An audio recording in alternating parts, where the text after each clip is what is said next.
The Vermont Papers underscore recreating democracy on a human scale. Frank M. Bryan. Abstract. The Vermont Papers. Recreating Democracy on a Human Scale, 1989, by Frank Bryan and John McClaughry, proposes the most complete restructuring of an American state in 200 years. The conversion of Vermont into a federation of 40 or more shires, bioregionally bounded clusters of towns of human scale, to which most state power would devolve. The authors, a University of Vermont political scientist and a state senator who has moderated the town meeting of Kirby for 22 years, argue that the system's axiom of centralized administration is bleeding democracy to death, that the representative republic depends on direct democracy, and that citizenship can only be learned face-to-face in places small enough to be known and loved. Part 1 grounds the plan in Vermont's civic humanist tradition, the Gods of the Hills Covenant, the leapfrog theory of its bypassing urban industrialism. Part 2 designs the shires, their architecture, identity, and the slim state government that remains. Part 3 applies the plan to finance, education, welfare, land, agriculture, foreign affairs, and the politics of getting there. This forensic summary examines the book chapter by chapter. Executive summary. Central thesis. The central thesis is that democracy cannot survive without representative bodies that are credible and competent, that representation is founded on citizenship, and that citizens cannot be factory-built or found in electronic villages. They must be raised at home, in real polities where community and politics meet. Vermont, having leapfrogged urban industrialism, retains its town meetings, citizen legislature, and civic humanist values. It is therefore the place to demonstrate a 21st century politics of human scale. The plan, 40-odd shires, each of 5,000 to 15,000 people, exercising reserve powers under a federal model in which the state becomes the creature of its localities, while the state keeps the environment, civil rights, and Vermont's relations with the wider world. Human services policy is localized, environmental policy is centralized, and democracy is restored by being made direct, at a scale where citizens know one another, do the work of government themselves, and can see the link between input and output. Foundational observations. The system's axiom, the drive for uniformity, symmetry, and the one best way is the enemy of both liberty and community. It cannot abide the variety on which democracy depends. The Covenant of the Hills, Vermont's historic values of liberty and neighborliness, reasserted from Ethan Allen through George Aiken, remain living resources for the future. The leapfrog theory, Vermont's escape from urban industrialism, combined with its technological aptitude, positions it for the information age, physically in the past and technologically in the future. Direct democracy underlies representation. Representative systems depend on electorates trained in citizenship through human-scale institutions. Small direct democracies are a requirement, not a luxury. Critical social size. In Leopold Kohr's sense, the mass corrupts.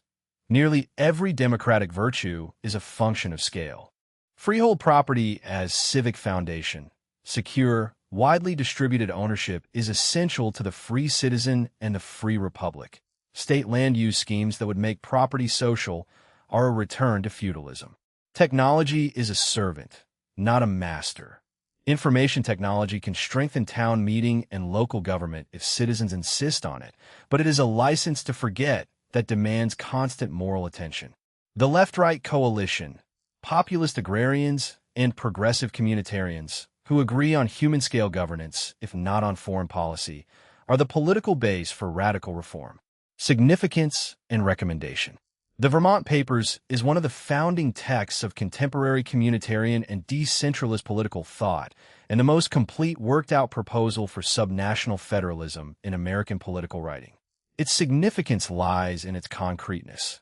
Rather than lament the decline of civic life, Bryan and McClaughry designed the institutions, Shire's Shire Moots, Democracy Day, Shire's Citizenship, an equalization-financed revenue system, through which a human-scale democracy could actually operate. Recommended for readers in political theory, federalism, state and local government, New England history, and the communitarian debate, It pairs naturally with Barber's strong democracy, and with the literature on civic republicanism from Pocock and Skinner to Bella et al.'s habits of the heart. Whatever one thinks of the Shire Plan, the book's diagnosis of the system's axiom, and its insistence that citizenship is learned, not assumed, remain essential reading on the condition of American democracy. 1. Viewing the pasture spring. The American dream still lies beyond our reach. America stands as a beacon to liberty, democracy, and community, but that tradition is under challenge from the forces of centralized power, forces that have never wholly succeeded but have never been decisively repelled. The authors, writing from dirt roads in the backcountry of northern New England, propose that the little green-clad state of Vermont may well be the place to show America how liberty, democracy, and community can be restored. The book opens with an evocation of the land, the flat November shadows, the falling tamarack needles, the chickadee sassing the cold at 20 below, to make the point that nature repairs itself while human affairs do not. There is no self-repair in politics. The diagnosis is national and grim. Moynihan's verdict on the war on poverty, the government did not know what it was doing, has gotten worse. Presidential elections have become issueless soap operas. The media hype process and insult the people. Voter turnout has fallen as if the GNP had collapsed. Citizens have barricaded themselves in interest groups. Parties have decayed. Congress defers to courts and bureaucracy. Washington is remote, but not irrelevant. The solution must push up from below, like wild violets through the dark earth in springtime. Historian Barry Carl captured the paradox of the postmodern period. At a moment when communications technology improves by quantum leaps, our suspicions of what we are told have never been greater. Suspicions rooted in our oldest need, the need to govern ourselves. Jefferson, as Hannah Arendt noted, feared letting people share public power without providing more public space than the ballot box. As the watersheds of community democracy are sucked dry, the rivers of citizenship feeding our national institutions grow shallow. Quote, "The collapse of the American center is a manifestation of a vanishing democracy in the heartland. Citizens cannot be factory-built or found in electronic villages. They must be raised at home in real polities where community and politics meet and the habit of democracy is learned face-to-face. The great American challenge of the 21st century is saving the center by shoring up its parts, preserving union by emphasizing disunion, making cosmopolitanism possible by making parochialism necessary, restoring the representative republic by rebuilding direct democracy. Vermont is the place. It is physically in the past and technologically in the future.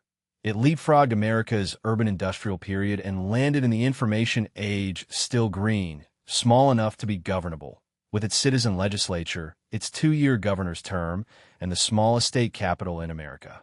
Vermont cannot save the world, but it can save itself and show America how to get its democracy back. The book is a call for rediscovering homeland, for thinking grandly on a small scale, for faith in little things. Robert Frost's preface to North of Boston supplies the governing metaphor. I'm going out to clean the pasture spring. I'll only stop to rake the leaves away. America still has a pasture spring in Vermont, and this is the invitation. Where we stand, the authors declare themselves plainly. Liberty and democracy are the stars that guide us. New advances in information technology are the ship we sail. The wind at our back is a faith in the common person. Their values are libertarian in the face of authority, decentralist in the face of giantism, and communal among their townspeople. Their central aim is to bring power home from centralized institutions and distribute it widely among the people. 3 conceptual traps must be cleared. First, the liberal/conservative definition is a black hole in the universe of ideas. The new citizen movement is neither left nor right, but an ideological bridge, and those who insist on packing into the old ideological vehicles deserve the Vermonter's reply. If I were in Burlington, I wouldn't start from here. Second, environmentalist needs redefinition. The authors are environmentalists of use, followers of Wendell Berry. One small farmer whose subsistence depends on his plowed fields is worth 1,000 armchair protectionists. Loving follows hoeing. Third, technophobia must be rejected.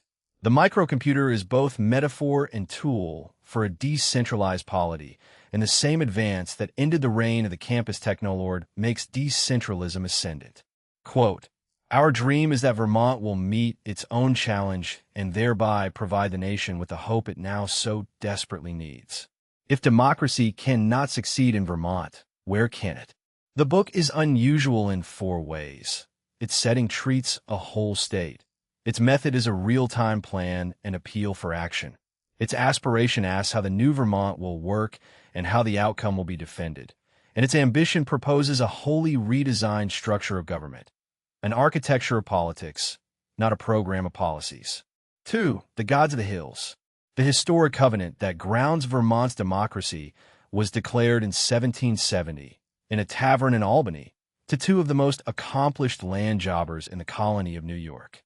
Ethan Allen had come south to defend Josiah Carpenter, a New Hampshire grantee in Shaftesbury whom the Yorker courts had ejected for the crime of holding title from the wrong government. The Yorker land barons, Attorney General John Tabor Kemp and the lawyer James Duane, tried to enlist this Green Mountain rustic on their side, offering him a large land grant for counseling the Bennington mob correctly and warning darkly that the rightful owners would otherwise eject the squatters by force. Allen looked Kemp in the eye and replied with a cryptic, compelling line that has echoed through 2 centuries of Vermont history. "Sir, the gods of the hills are not the gods of the valleys." The covenant understood. From its unique circumstances and the character of its early leaders, Vermont developed a unique set of values, social and political, that have come down through history even as the state's economics and culture changed drastically. They exist in a dim region just below consciousness, flowing through the centuries like the subterranean waters through the limestones of Danby and Proctor, bubbling up on rare occasions to shape the choices Vermonters make. One such occasion came in 1935, in the depths of the Great Depression. A great central government tried to con and bully Vermont into swapping liberty for gold. Agents of Washington arrived intending to buy up submarginal land and move the people into the valley towns. They sought 55% of the state. When a mountain people refused to sell, the federal officials fell back on threats and lies, the muskets of 20th century tyranny. George Aiken, lieutenant governor and soon-to-be governor, described the insult. The state was told it was very, very sick until 55% of its area passed to federal control, and the people who declined to move were of insufficient mental capacity to understand how unhappy they really were. A majority of Vermont's House of Representatives, Aiken noted dryly, lived in submarginal areas. The legislature's speaker himself, whose home was rated 100% submarginal for 20 miles in all directions, sat on the committee. The final munificent offer, turn over half the state, lease it back, pay the maintenance forever, and never again permit any of this land to be occupied as homes, was met with one short, blunt paragraph from Aiken. The federal government did not buy any submarginal land in Vermont. The two men were opposite in every way but the code. Allen acted to save Vermont from the colony of New York, Aiken to save it from the federal government. Allen was not distinguished for modesty or refinement. Aiken made his mark raising wildflowers. But both understood the covenant of freedom in the context of neighborliness, liberty, and community, as when Aiken looked off to Mount Monadnock and saw his neighbors' lights twinkling, none of them willing to move away. The covenant tested. 2 decades later, when McCarthyism was at white heat in the valleys, things were calm in the hills of Vermont. A former congressman, Charles Plumlee, got the anti-communist jitters and convinced a neighbor to introduce a bill creating a state board to purge subversive intent from school books. The house that faced the bill had a legislator from each town, 246 members for under 400,000 people, 2/3 of them farmers, housewives, and blue-collar workers, only 25 of them Democrats. If ever a body was supposed to exhibit the reactionary pathologies the urban elite assumed festered in rural backwaters, this was it. The roll call, McCarthy 11, Hillbillies 202. There would be no censorship committee. The gods of the hills had spoken. Another test came when federal officials visited Vermont seeking a small parcel for a nuclear waste dump. At Blue Mountain High School in Newberry, 2,000 people packed the auditorium. The officials were kind and understanding. They explained national sovereignty and suggested that if Washington wanted the land, it could simply take it. A moment of dead silence. Then, from deep in the bleachers, a commoner's hoarse cry. "Hey, have you guys ever heard of Ethan Allen and the Green Mountain Boys?" The roar that followed was half laughter, half defiance, and every soul in the gymnasium knew the covenant held. The dump ended up in Nevada. The civic humanist inheritance. The values of the covenant had long antecedents. They reach back half a millennium to Runnymede and the Magna Carta, which affirmed the freeman's liberty and property against invasion by government, trial by jury of his peers, no taxation without consent, and no ruler above the law, and which forced King John to surrender the royal forests and repeal the bad customs that barred the people from their common lands. The spirit of Saxon liberty, which had flourished in the townships and shires before the Norman conquest, flamed in 17th-century resistance to Stuart despotism and glowed from the pages of Locke and Harrington. It came with Englishmen to the New World, highly concentrated among those who became Vermonters, people who had learned liberty and self-government in the town meetings of Connecticut, Massachusetts, and New Hampshire, who resented the Crown's infringement of the rights of freeborn Englishmen, and who believed one developed to one's fullest, not only when one's enterprise prospered, but when one actively took part in the public life of the community. This way of thinking had been given eloquent expression in James Harrington's The Commonwealth of Oceania, 1656, classical republicanism or civic humanism. The good and virtuous society is one in which all individuals develop their powers toward a self-fulfillment that benefits all. To be truly human and lead a life of virtue, each individual must take part in public life as a fully autonomous being. Autonomy rests on a material foundation, the self-sufficient freehold estate in land. Property had a moral connotation, personal and moral supervision by a responsible freeholder, the mean and sure estate, a sense of place, continuity, preservation, and personal sovereignty. The huge estate amid the hovels of landless peasants was a horror. Feudalism, land held at the permission of a superior, was equally so. The civic humanist cast the individual as freeholder, warrior, and citizen. The yeoman farmer who, like Cincinnatus, set aside his plow for the sword in peril, serving in a militia of fellow citizens rather than a professional standing army. And the communalist spirit held that virtue cannot be attained without participation in civic life. So, as many public decisions as possible must be made by the broadest range of citizens, at a level as close as possible to daily experience. Quote, to Aristotle, the precursor of civic humanism, and for that matter, to Lao Tzu, the ideal place to do the work of public life was the small city or polis. To Jefferson, it was the ward republic. Jefferson's goal was to make each person feel that he is a participator in the government of affairs, not merely an election one day in a year, but every day. The ultimate horror for the civic humanist was corruption, not merely venal officials, but a society where individuals are denied the opportunity to develop their talents. Rule by an elite in elite councils, supreme control of property, concentrated wealth, heavy taxation of the honest worker, a powerful military and police keeping the populace in line, giantism the rule. In 1975, the pre-presidential Ronald Reagan gave the attack on giantism its most powerful modern voice, an end to giantism for a return to the human scale of the fraternal lodge, the church congregation, the block club, the locally owned factory, the town or neighborhood bank. It is tempting, the authors add, to inquire what became of the fellow who said those words. The covenant endures. The Vermont Constitution of 1777 reads today like a textbook of civic humanist, Jeffersonian Republican principles. Article 16th affirms the right to bear arms while warning that standing armies are dangerous to liberty.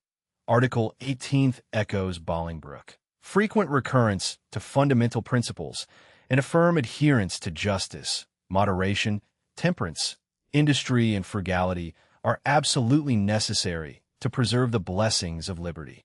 Vermonters instinctively held these values and abhorred their corruption.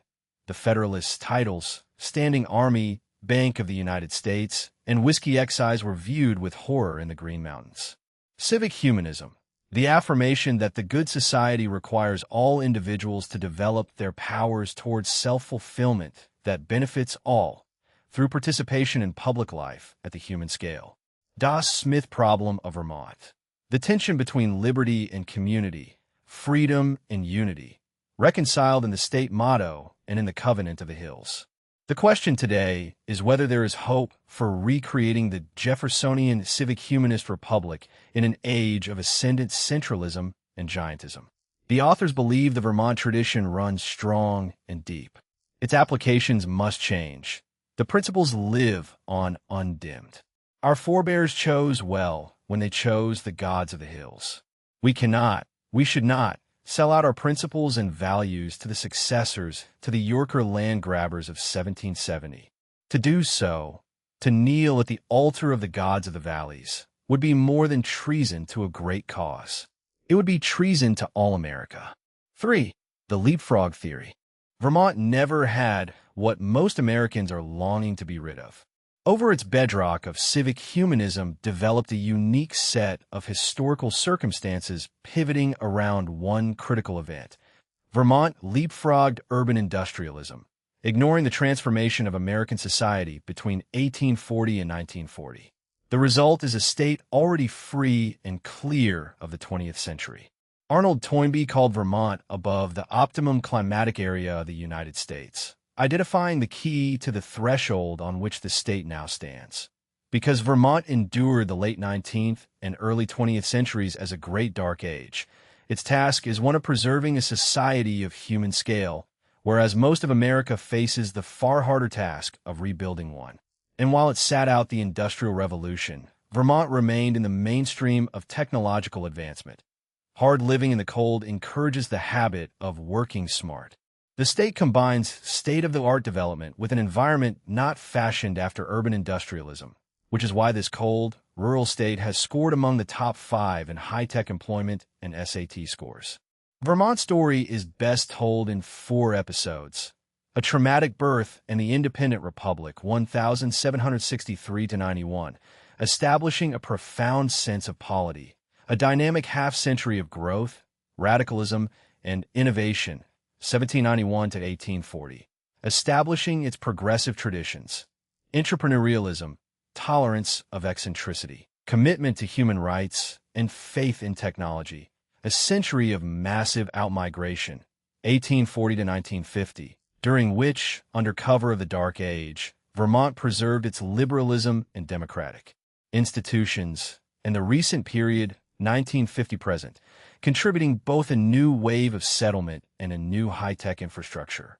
Born free, Vermont conducted armed skirmishes against New York, battled the British, independently negotiated with them, annexed and gave back territory, and in 1777 declared itself an independent sovereign republic, never a colony of Great Britain.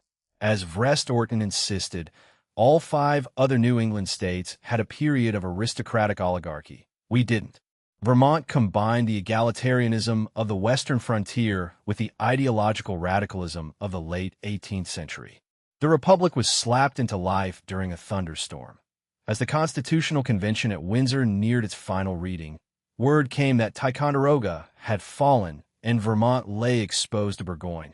Pandemonium broke loose, the storm struck, and in the moments the deluge brought, the Constitution was adopted. A fundamental law for Vermont unequaled in its liberalism by the Constitution of any other American state. It was the first to outlaw slavery, provide universal manhood suffrage, and require just compensation when private property was taken for public use. Quote, "We are the only state of the 50 that can point to armed involvement in the Revolutionary War as a free and independent nation. We were born free, and we lived free." The Republic's folk hero was Ethan Allen, the most underrated revolutionary in American history, who captured Ticonderoga with 70 men, wrote the Deist Reason, the only oracle of man, and swore rather than fail to retire with the hardy Green Mountain Boys into the desolate caverns of the mountains and wage war with human nature at large. Vermont harnessed the tension between freedom and unity in its motto, freedom and unity, and in the geographic imperative of its ups and downs. The land clusters people in small communities while making living difficult, so Vermonters huddled together like the Swiss, seeking the safety of unity but keeping an eye on liberty by a proliferation of neighborhood and community. The most important product of the seed time was polity, the self-conscious identity of a people with its past.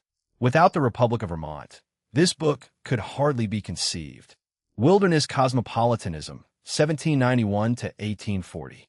Vermont's population nearly doubled in the decade after entering the Union, and the people followed the waters north, piling stone into a million meandering walls soaked in sweat.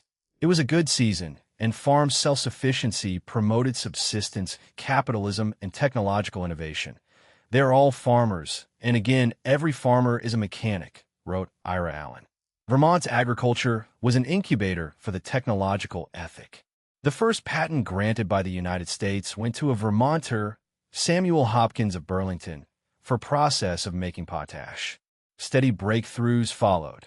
The steel square, the carpenter's 2-foot rule, Thaddeus Fairbanks platform scale, the rotary pump and interchangeable parts, the electric motor, the first American globes, Maury's steamboat shared with Fulton, Davenport's telegraph shared with Morse, the Morgan horse, Durier's car.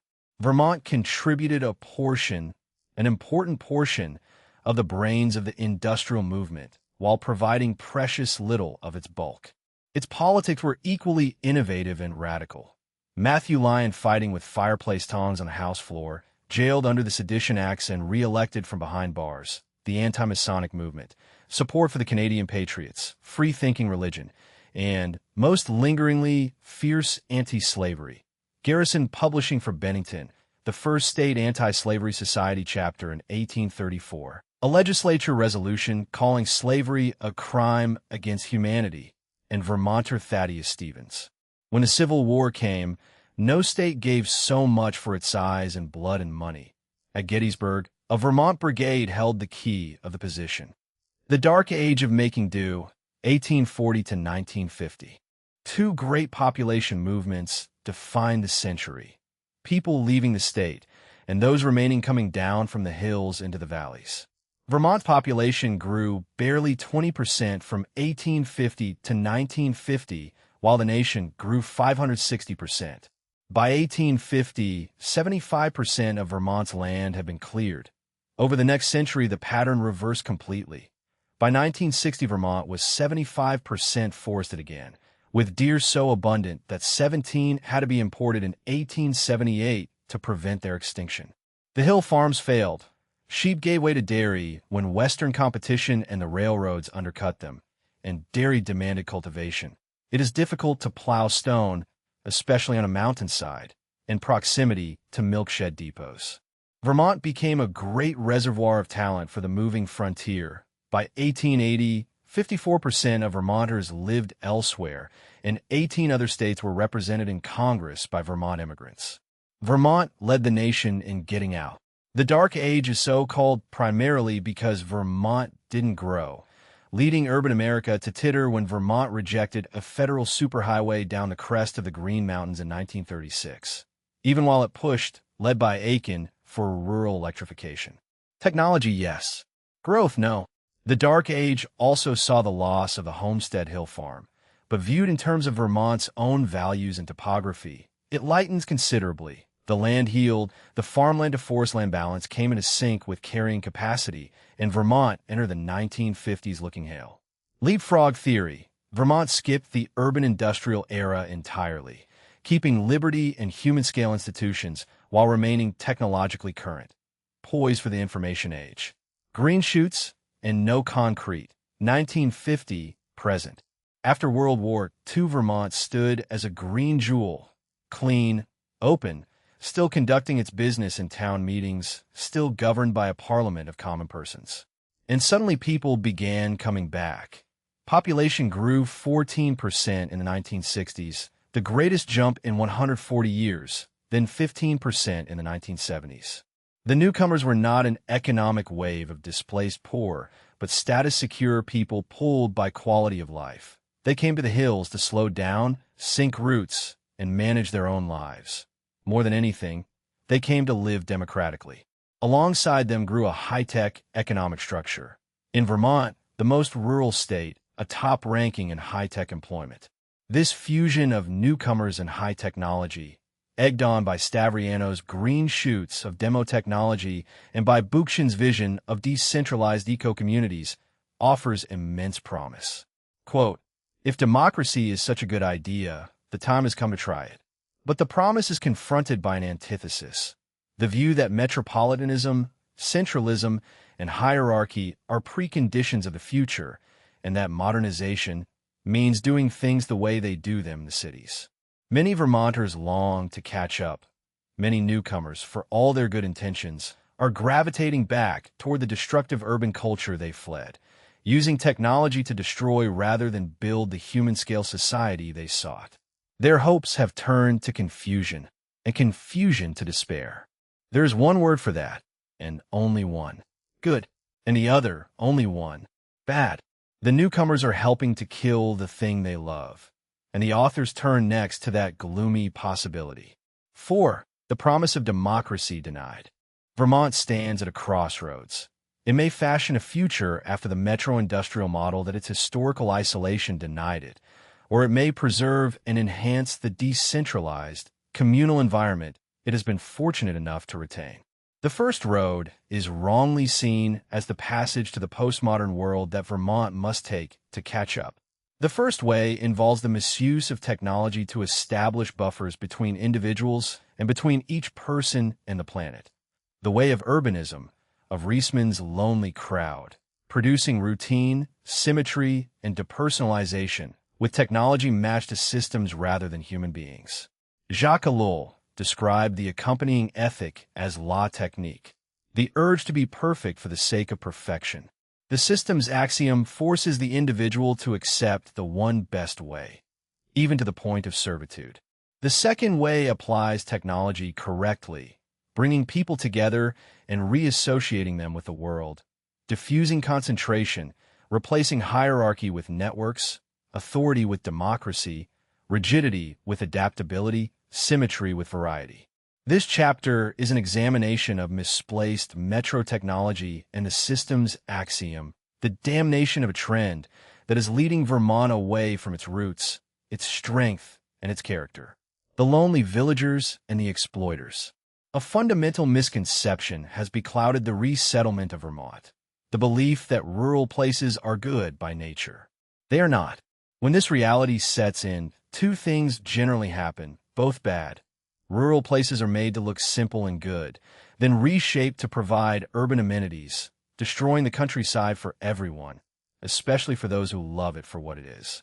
The unhappy newcomers. The Boer housewife for whom even a view of Camel's Hump was not rewarding. The children with nowhere to ride. Reveal not a deficiency in the country, but a failure to understand that city and rural life are different.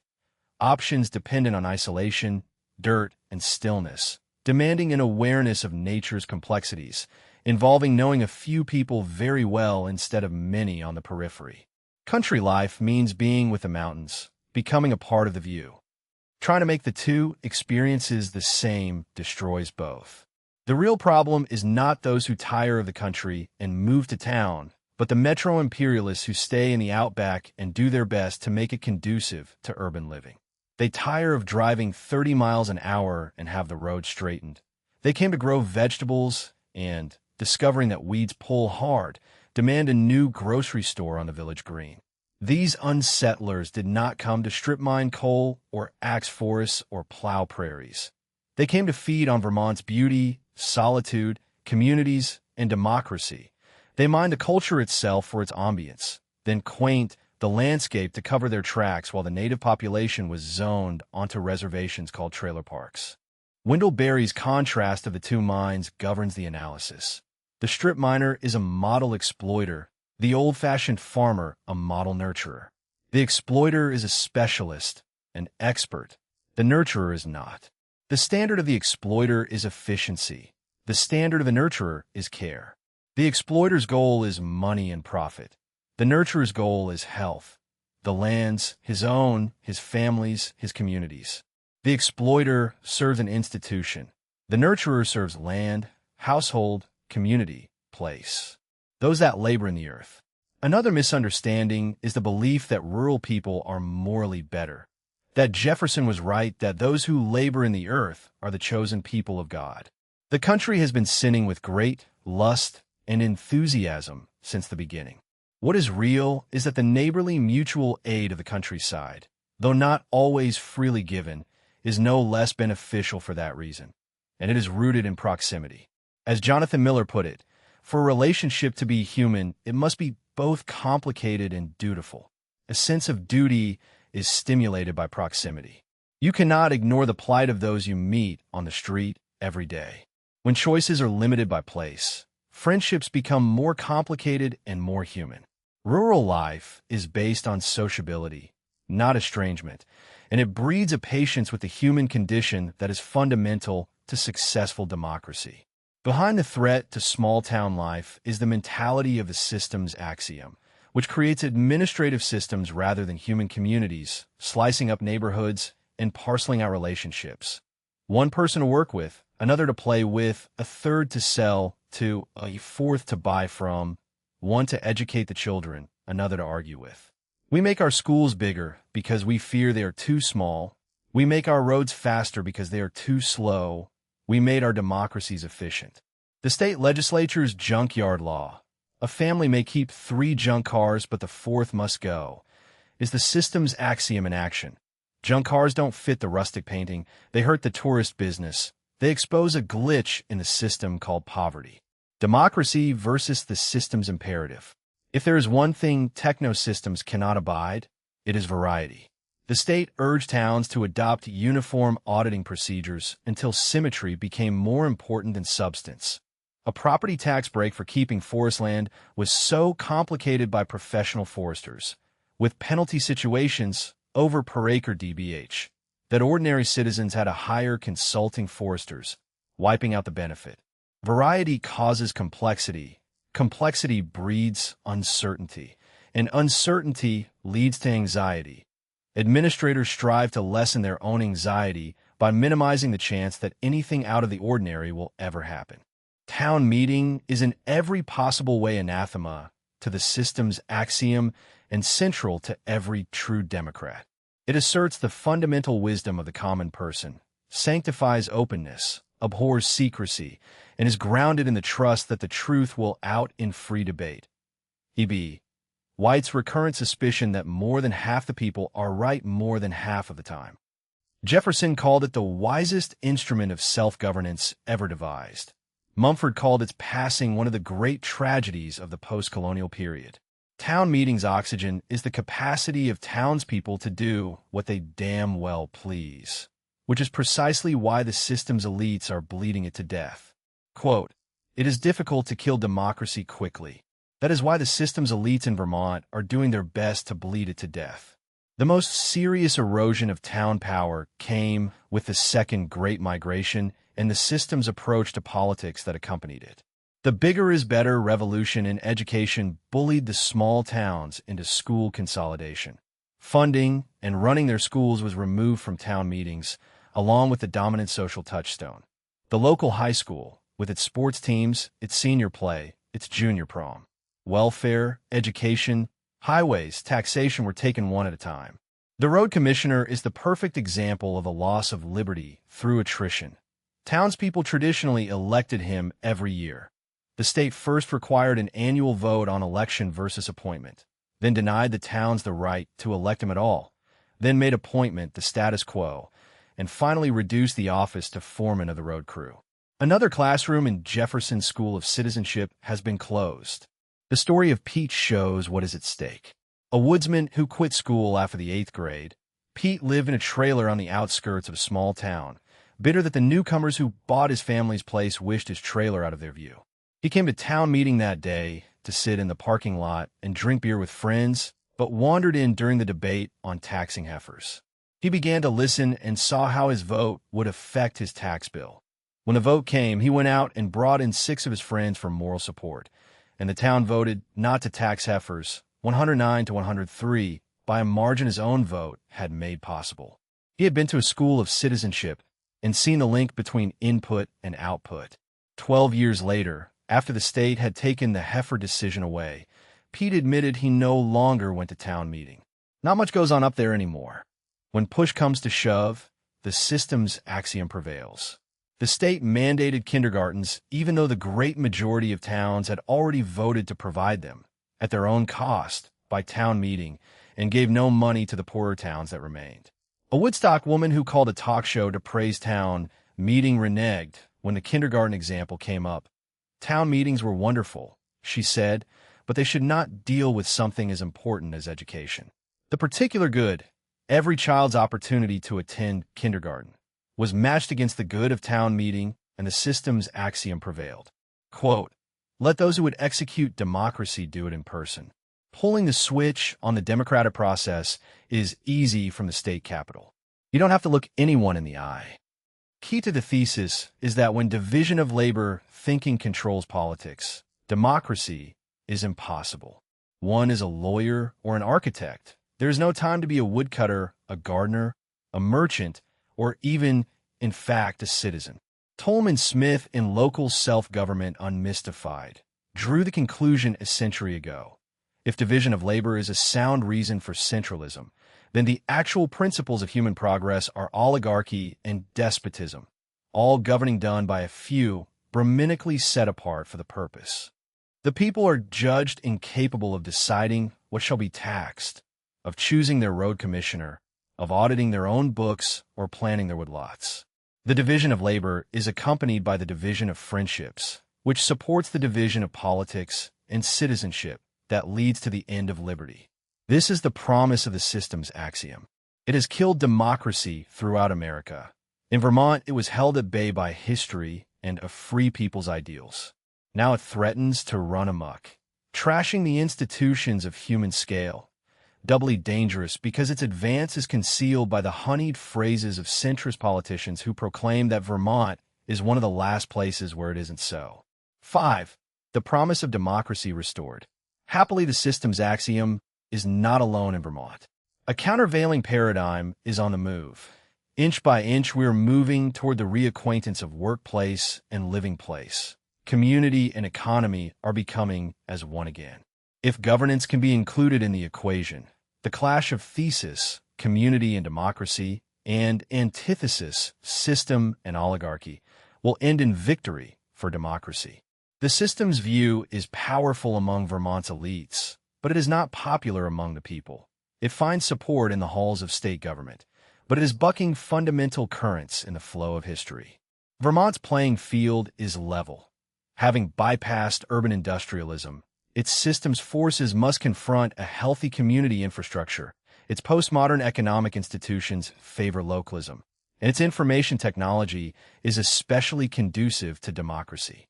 There you have it, community, economy, and democracy. A legacy of communities. In Vermont, community still lives. What is meant by community? Robert Nisbet's formula is a good beginning. Community is the product of people working together on problems, of autonomous and collective fulfillment of internal objectives, and of the experience of living under codes of authority which have been set in large degree by the persons involved. Community is a bond between past and future. People who interact at a personal level, share identity, values, and traditions, feel an organic bond, possess the power to make many decisions about their common lives, and accept responsibility for mutual aid. And community requires human scale. As Aristotle observed, the scale of a state should not be so great that its inhabitants cannot know each other's characters. Quote, "Where power is external or centralized, where it relieves groups of persons of the trouble of making important decisions, there, no matter how wise and good it may be in principle, it is difficult for a true community to develop." Vermont is communal from the ground up.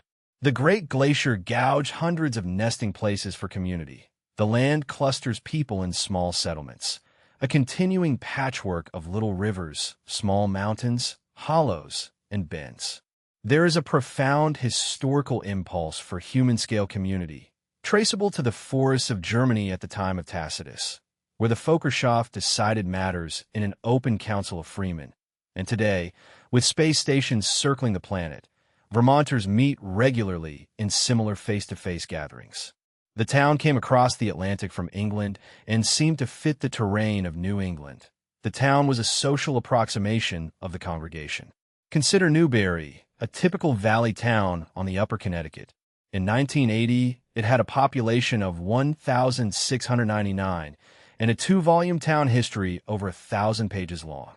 Without a high school for 2 decades, it still draws over 200 alumni to an annual banquet, even though there has been no graduating class since 1967. It has a vibrant K-6 grade school of 180 students, 10 social organizations, 6 cemeteries, 3 fire stations, 2 rescue squad staffed by volunteers, 10 churches, 2 libraries, and a radio station. Every citizen of Newberry is a legislator and can make policy in person at town meeting. It takes 40 citizens to fill the town's public offices, and dozens of others serve as volunteers. People do not look for democracy in this town. Democracy looks for them.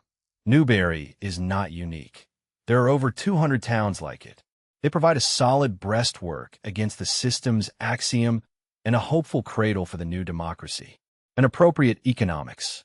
A vast network of American communities with similar advantages could not hold the line during the urban-industrial revolution.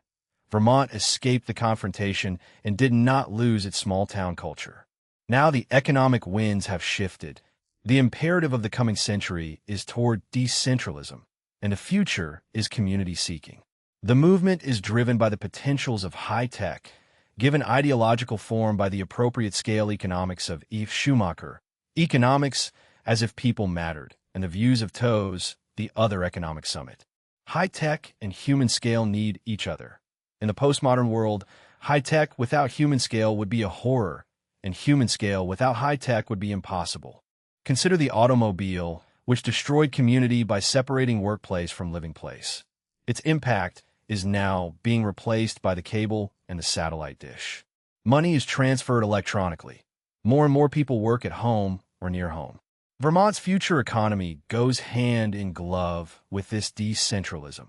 Twice as many self-employed workers as the national average, top 10 rankings in college degrees, and value added per payroll dollar. A small business survival rate higher than the nation's. As Megatrend Jean Naisbitt put it, industrial society required enormous centralization, but agricultural and information societies are decentralized. Today you can start an information business with a telephone and a typewriter. The quintessential workplace/home place is the family farm, and the farm is the most high-tech of workplaces, a compelling metaphor for Vermont's future. Yet Vermont's overdependence on dairying is a danger. Ecological systems need variety to survive, and so do human systems. Dairy must lead, it must not dominate. Manufacturing now ranks first, tourism second, agriculture third, with firms like IBM and Digital joined by the Louis Galoob Toy Company, a post-industrial organization of 115 employees and $58 million in sales that conceives and manages products made halfway around the world. FEL Computing develops software in an old farmhouse in Eastover. A more humane, community-level capitalism will not occur automatically. Appropriate scale economics. Schumacher's economics as if people mattered.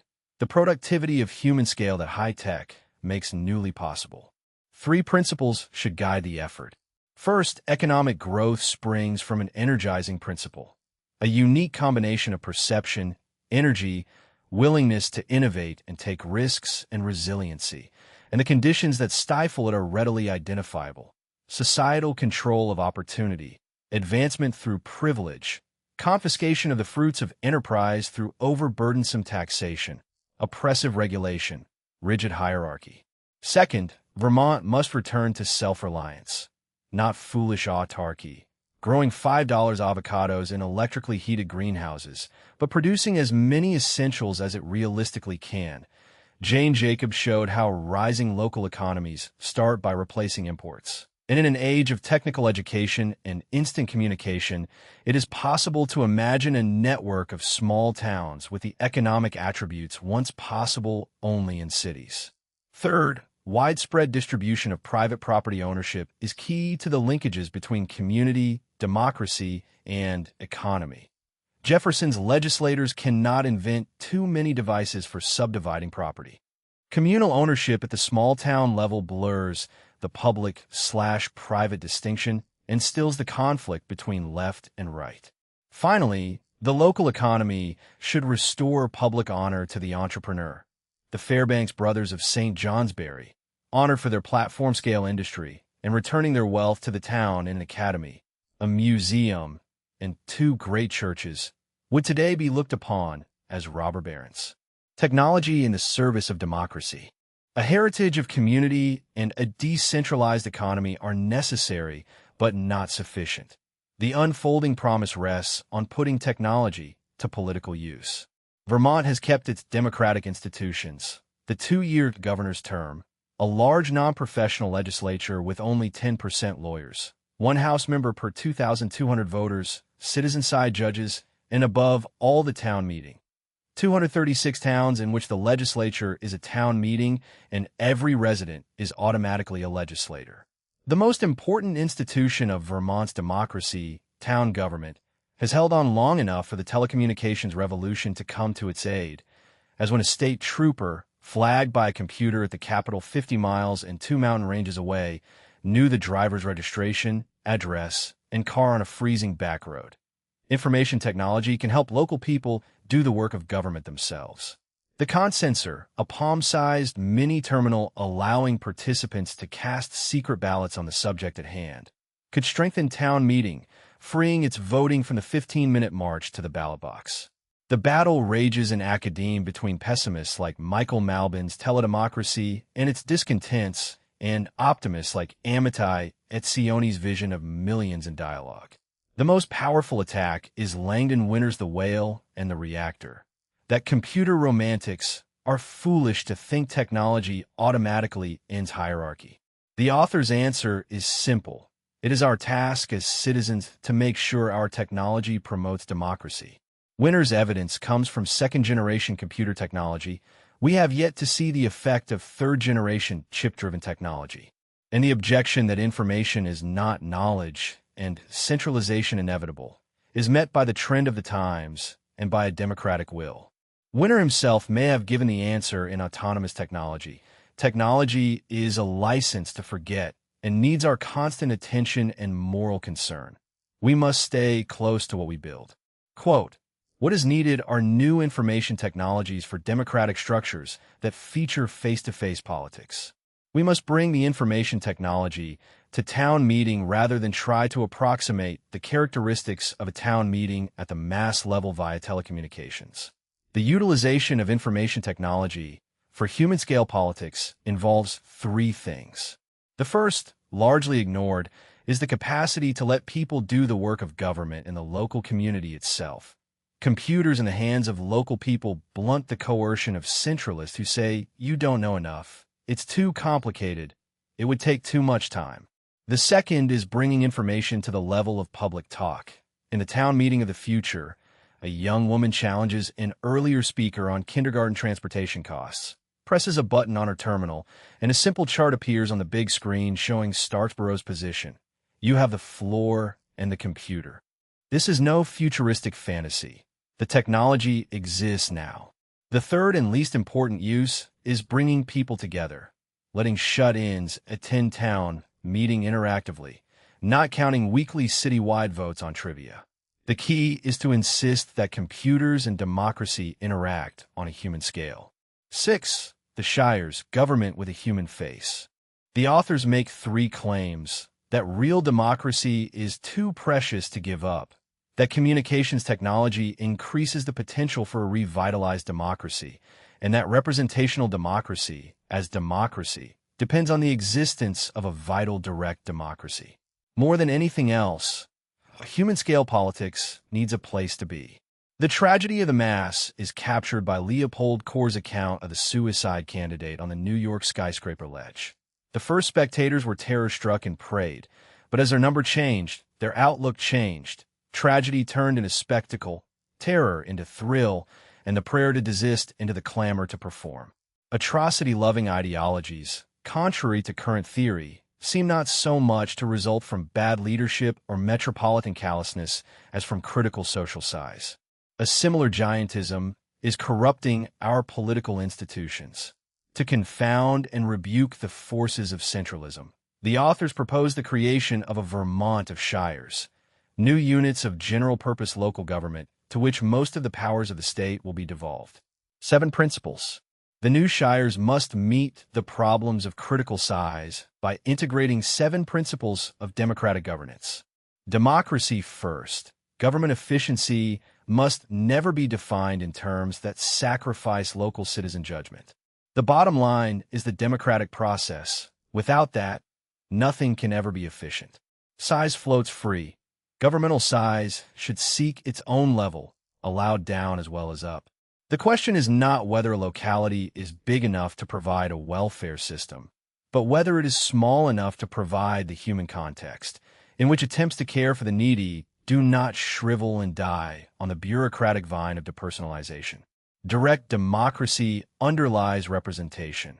Representative systems depend on electorates well-versed in citizenship, and citizenship is learned only in human-scale institutions. Small direct democracies are a requirement, not a luxury. Total power to train. There is no other way to train Democrats than to give people total power to control some of the things that affect their lives from beginning to end. Accepting credit for success and blame for failure is the essence of citizenship. Human policies local, planetary policies central. The more a policy relies on human factors, the more it ought to be conceived and carried out at human scale. The more planet-based it is, the more central. Welfare is the most human of all government operations. Centralization took the giver out of the process of giving. One body, not a web. Subdividing policymaking among a multiplicity of one-purpose bodies forces citizens into a puzzling web, producing fatigue, despair, and the tyranny of complexity. No decentralization without democracy. Administrative decentralization on a function-by-function basis is worse than none at all. No democracy and lots of complexity, often packaged to appear democratic while dividing and conquering local communities. The shires. Tucked away in the hills are 246 towns and cities, from Burlington's 37,712 to Victory's 56. 54 towns have under 500 people, and 196, 80%, have populations under 2,500.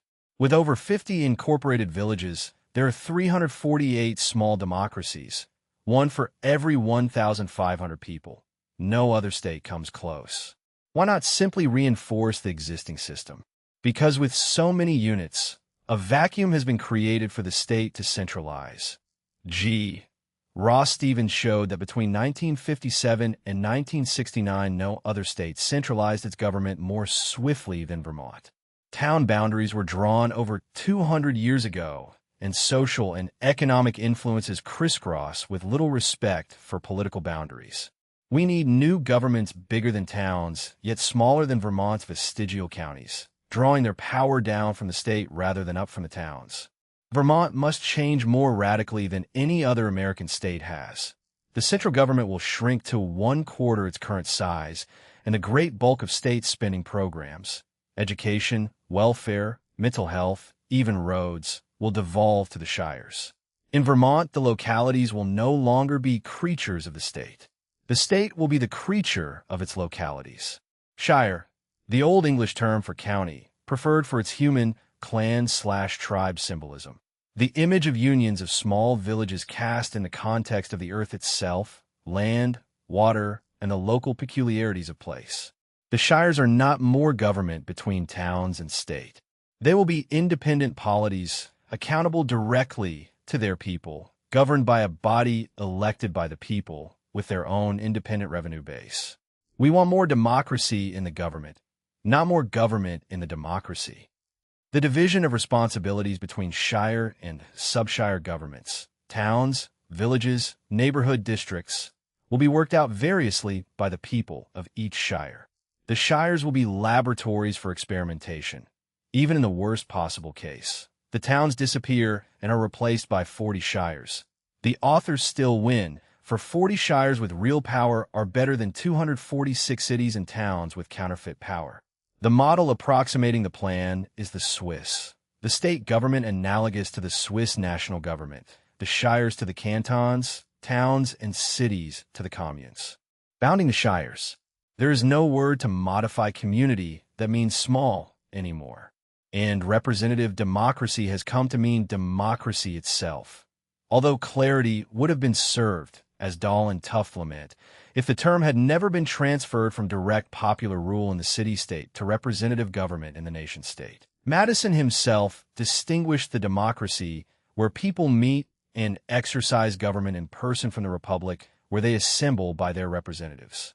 There is a connection between practicing citizenship yourself and knowing how to elect others to practice it for you. The two-tier framework, towns, where direct town meeting decision-making will be used, and shires, which feature a representational system.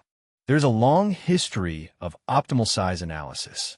Sale concludes the optimum is 500.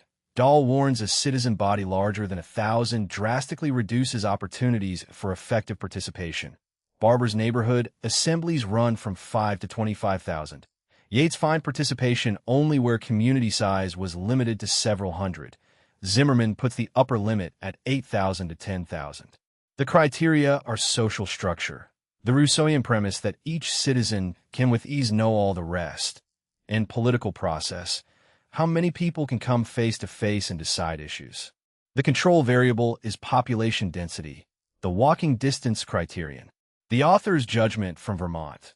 The optimal population for direct democracy is 500 to 2,500, with a remarkable drop-off in town meeting attendance at about the 1,000 level. Over 50% of Vermont's towns already fit the prescription. Quote, surely the communities in this array seem tiny.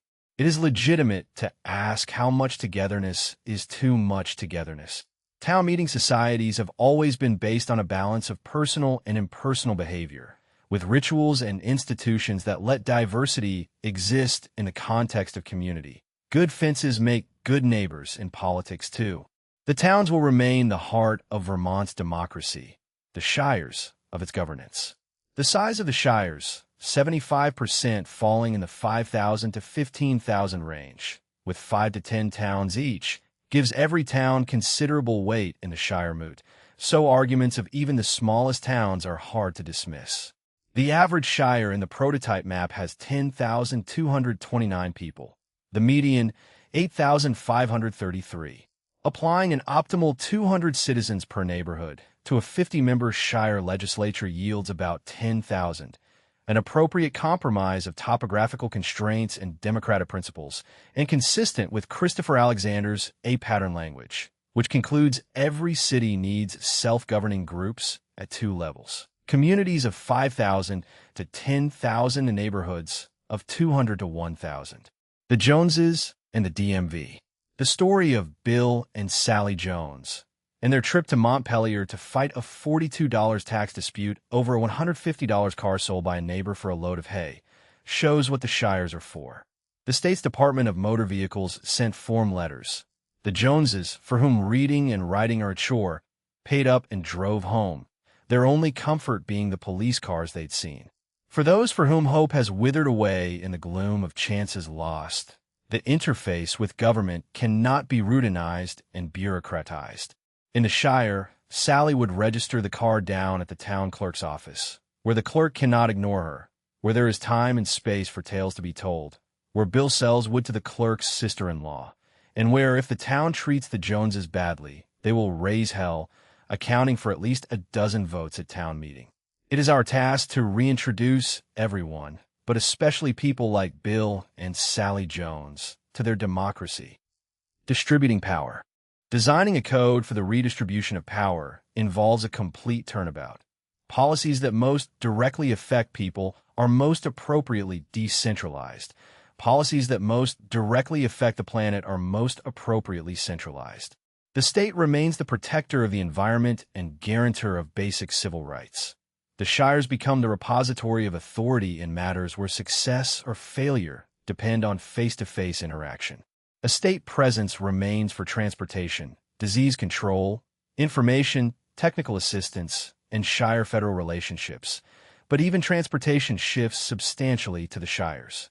If roads vary in quality from shire to shire, that is the price one pays for democracy. If local speed limits differ, that is a quirk of self-government. The administration of shared policy should be at the shire level, where information technology offers its greatest hope. Citizens will be required to do the work of government, as well as making the decisions. The environmental constable, the town energy officer, the volunteer fire departments and rescue squads. Welfare without love is impossible, while the planet is an aggregate that cannot be protected in bits and pieces. People are more resilient to the mistakes democracies will inevitably produce than nature is. The movement to put nuclear waste resolutions on town meeting warnings in the Northeast Kingdom fizzled because one or two towns might have voted for the dump. Democracy is risky, and the range of impact of a decision matters. One would not let the towns along the Connecticut River decide whether to allow chemical waste into the water because we care more about ourselves. A creationist curriculum in one town is a small harm. A poison river is not. Education cannot exist without variety and diversity. Environmental policy must be uniform. When adversarial, compromising liberalism breaks down, centralized decisions end up deep on the downside. When centrist decisions are good, they are average, and when they are bad, they are horrid. The pivotal structural concept. Vermont shifts from the unitary model to the federal model. Human services policy will be localized, environmental policy centralized, all guided by Barber's strong democracy. Common deliberation, common legislation, common work. 7. The shires. Architecture for a new democracy. The shires will bring the work of government back home and thereby counter a major problem of advanced technology, the separation of neighbor from neighbor, the lessening of the need for mutual aid. Barns don't burn down as often, and when they're raised it is done by machines, not neighbors. Better tires mean we don't have to help friends out of ditches. Creating shires with heavy governmental responsibility will replace physical interdependence with political interdependence.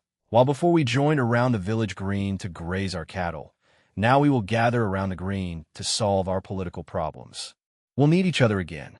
Two fundamental notions ground the design.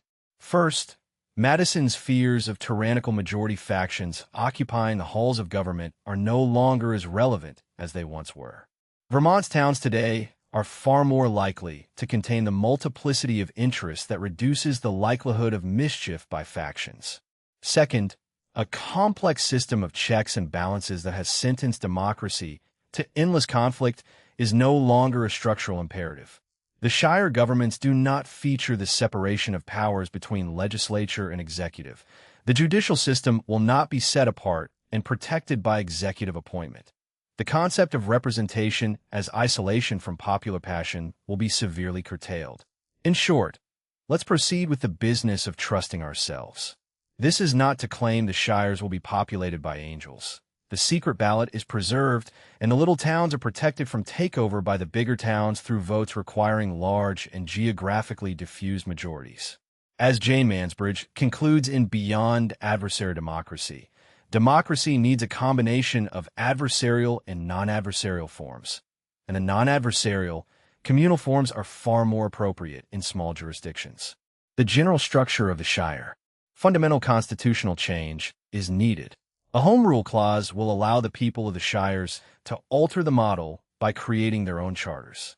The towns will be preserved precisely as they exist, becoming creatures of the shires even as now they are creatures of the state.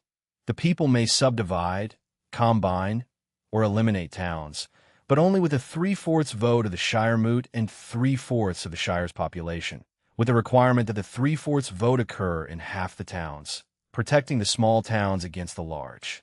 2/3 of the shire moot and 2/3 of the citizens may alter the basic frame of government through charter change. The shires become the depositories of all reserved powers. They may do anything they please as long as they do not invade guaranteed human rights or wander into areas denied them by the state constitution. Vermont will thus become a true federal system. The state and the towns both creatures of the shires. The state-shire distribution will be maintained by a constitutional amendment process requiring proposal by 2/3 of the legislature and ratification by 3/4 of the shires, with a necessary and proper clause instructing the Supreme Court to interpret it in favor of the shires, reversing John Marshall's centralist interpretation of 1823. Each shire will be governed by a shire moot, a representative town meeting composed of reeves, one elected for every 200 people of each town entitled to at least one, a shire of 10,000 having a moot of 50. The shire pays a per diem salary equal to the average individual income of the shire's citizens, a disincentive for the better off and an incentive for the poor to participate, and employers may not discriminate against a worker elected to the moot. Terms are yearly, with no reeve serving more than 5 consecutive terms. The system is designed to spread out the work of democracy. Between moot meetings, business is conducted by a shire council of 3 to 15 members elected from a moot for staggered 3-year terms, which hires a shire manager. This moot/council arrangement approximates the town meeting/selectman process. Power legitimized by the elected assembly. The hostility siphon off in the open. Shire moot, the shire's legislative body. A representative town meeting preserving face-to-face decision-making by a relatively large number of citizens, each standing in for a small number of fellows. Democracy Day and approval voting. Town meeting will be held on a state holiday ordained by the Constitution, Democracy Day, the 3rd Tuesday in April instead of the 1st Tuesday in March. When Vermont's mud season, the 5th season, is over, sugaring time has passed, and spring work is just beginning. A Beltane of citizenship. It should be accompanied by parades, concerts, plays, ox draws, plowing contests, panel discussions, and public lectures. A springtime release of civic pride. Elections will be held at town meeting. There will be no Australian ballot, but absentee balloting will be allowed, with ballot beadles carrying ballots to those in hospitals. School children could serve as beadles, thus learning to participate in politics at an early age. The authors do not view non-attendance as an evil. Strong democracies do not fear for participation. The cry, "If you don't participate, you have no right to complain," will once again be a reasonable proposition rather than what it has become today, a cheap, guilt-inspiring accusation. For elections, the authors recommend approval voting, developed by Stephen Brams. Each voter votes for or approves of as many candidates as he or she wishes, and the candidate with the most approvals wins. Non-adversarial in tone, it leads to the election of candidates with the most widespread support, especially suited to the nonpartisan environment of human scale. Town officers will stand before their neighbors for election as they have throughout Vermont's history, nominated and seconded from the floor. State representatives will be nominated and elected at a special evening town meeting in late October, so that anyone seeking to represent the Shire in Montpelier must be nominated in every town. The Shire judicial system. The present Vermont judiciary, Supreme Court, Superior and District Courts, Probate Courts, is the product of long evolution, and the justices of the peace have been stripped of their judicial functions. The peculiar institution of aside judges deserves explanation. From the beginning, the freemen elected 2 lay assistant judges to flank the lawyer judge and correct any rulings which would offend the simple sense of justice known to every honest Vermonter. It is the spirit of the side judges the authors wish to reincarnate.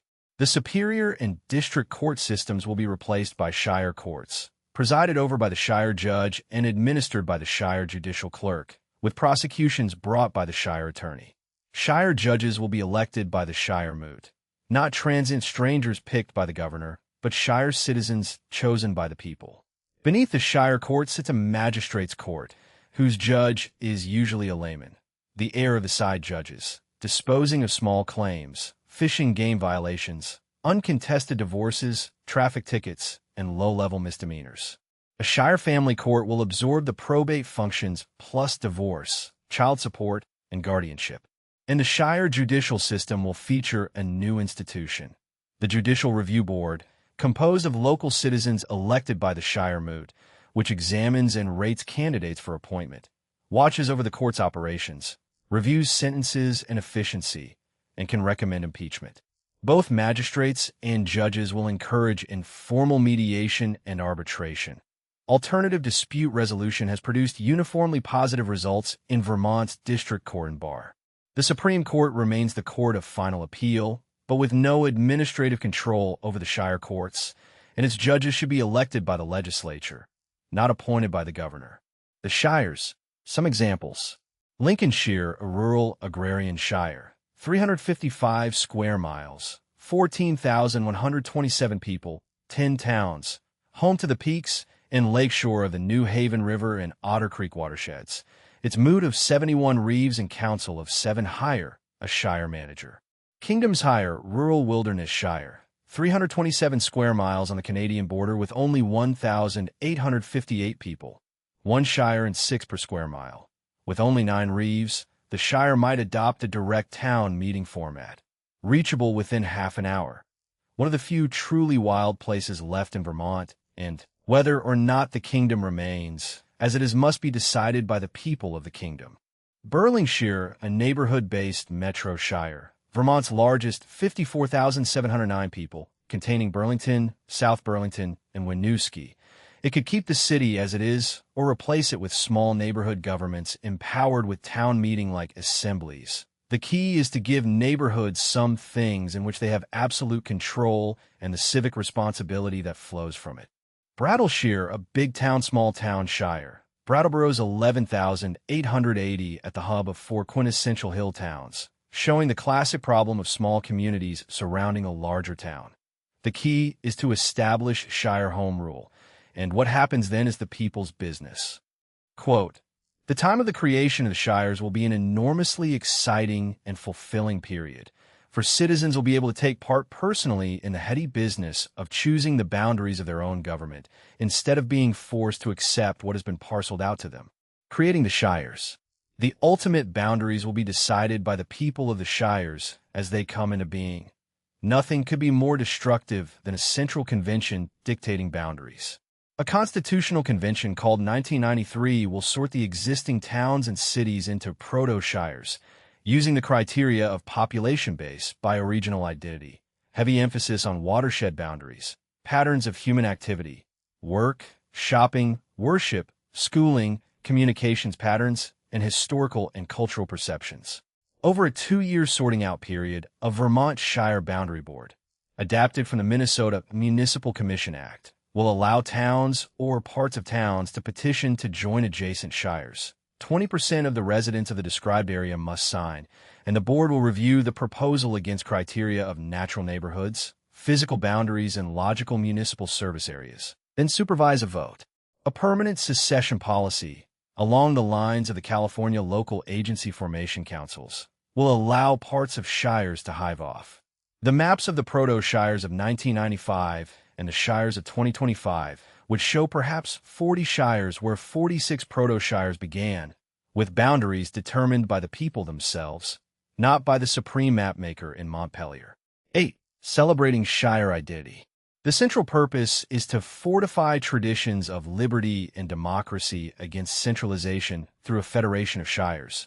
But a new structure will not automatically correspond to a perceived human community, and if it does not, it will be little more than a functional special district. In Old England, people created the wapentake to defend against the Danes, a special-purpose military district that never claimed their loyalty. In modern Vermont, towns grouped into legislative districts to meet one man, one vote could not be named by their own residents 2 decades later. By what means will the people become patriots of their shires? Happily, there's already awareness of community beyond the town. Shopping, work, and cooperative planning reach across town lines, and the Shire will accentuate this outward-looking habit. People are apt to take pride in their own handiwork. Shire symbolism. Foremost is the creation of a Shire symbolism, in a manner Charles Merriam described in Switzerland. Celebrations, cantonal assemblies, societies, flags, and songs that impress each generation with the group's values. Distinctive welcome signs at Shire boundaries. A decennial Shire Day on which young citizens perambulate the Shire perimeter in the Anglo-Saxon fashion, perhaps on snowmobiles or bicycles.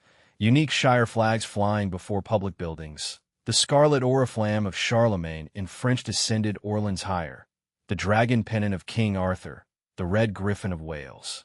Shire colors on road signs, license plate decals, band uniforms, athletic shirts. Symbols of local history. The statue of Colonel Seth Warner in Bennington. The monument to William Scott, the Sleeping Sentinel. The marker of America's first normal school.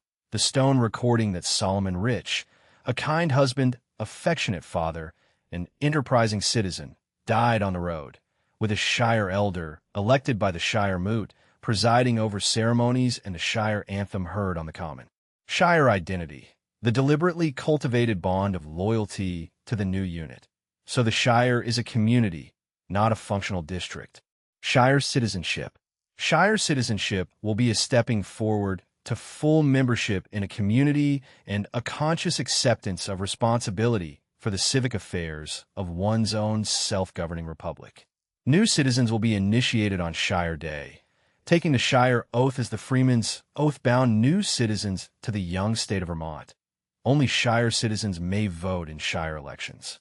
Each Shire sets its own requirements, subject only to the condition that citizenship cannot be denied for reasons of race, creed, color, sex, or national origin, and may require a demonstration of understanding of the Shire's history and government, a secular equivalent to confirmation, easy since the Shire's high schools will teach Shire history and citizenship, open to adults as well.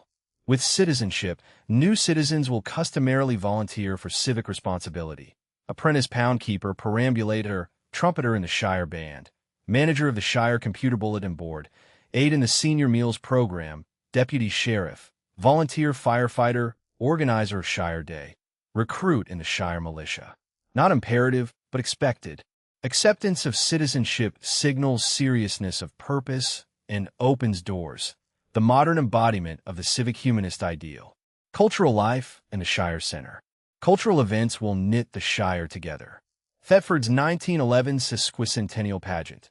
Townspeople building the amphitheater and enacting the town's history under three themes: the new agriculture, the new education, and the new life, was not a celebration, but a civic movement for the reinvigoration of local life, spawning a cow test association, Boy Scouts, a town orchestra, and renewed civic commitment. A pageant once a decade can do the same for a Shire. The Lyceum movement, begun in 1828 to diffuse useful knowledge and cultivate the moral and intellectual faculties of the citizenry, reaching Vermont at Pittsford with 25 lyceums around the state, attended by Emerson and Thoreau, could be revived along with the Academic Inn, a dinner at which a speaker introduces a topic debated by all around the table, and Shire debate teams challenging other Shires. Every community needs a focal point distinct from the Shire manager's office. Models abound. The Community Self-Reliance Center in Ithaca, a joint office for 11 grassroots groups. The Berkeley Community Memory Project that emerged as the Denver Open Network, which in 24 hours located 3 people with first-hand knowledge of child rearing in Borneo. The Baltimore Neighborhood Resource Bank, which collected the materials and expertise to repair the library steps the city could not. Miller's River Trade Service, a barter exchange with a 64-page catalog of services. Vermont's own computer bulletin boards, the Memphremagog and Hiltapur, show the talent and spirit of service that could staff a Shire community database. Shire Day and the Shire Militia. Shire Day will combine Old Home Day and Town Field Day. The tradition that began in Vermont in 1901 with concerts, parades, picnics, dances, races, and literary events, often spurring lasting improvements and the growth of summer recreation. It will initiate new citizens, honor achievements, the fireman who rescued a child, the student who won an oratorical contest, and display the Shire Band and Militia. John Adams' 4-part secret of New England's success was towns, congregations, schools, and militia. 3 still exist.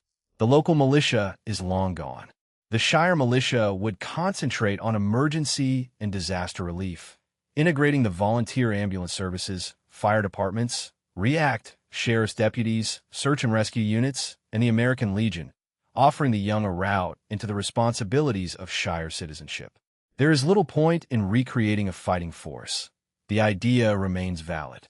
It is often said that Vermont is just one big community, a view appreciated mostly by the influentials who travel the state. For the other 95% of Vermonters, the Real Vermont is a bend in the river, a long dirt road in the bottom of a hollow, a shadowed pasture on the sunset side of a ridge. For them, the Shires will fill a void caused by modernism and the system's view of life, providing, in Richard Goodwin's phrase, a mooring for the human spirit. 9. The state government, doing much less, much better. With domestic affairs returned to the hearths of the people in their shires, Vermont state government will be free to address the other issues that must have its attention in the coming century. The design welcomes the hopefulness of consensual politics.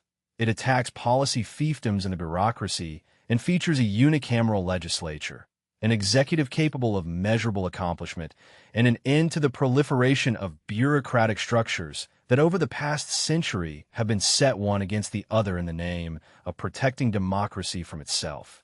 The legislature will be enlarged and its policy-making capacity strengthened in those areas that remain under state control.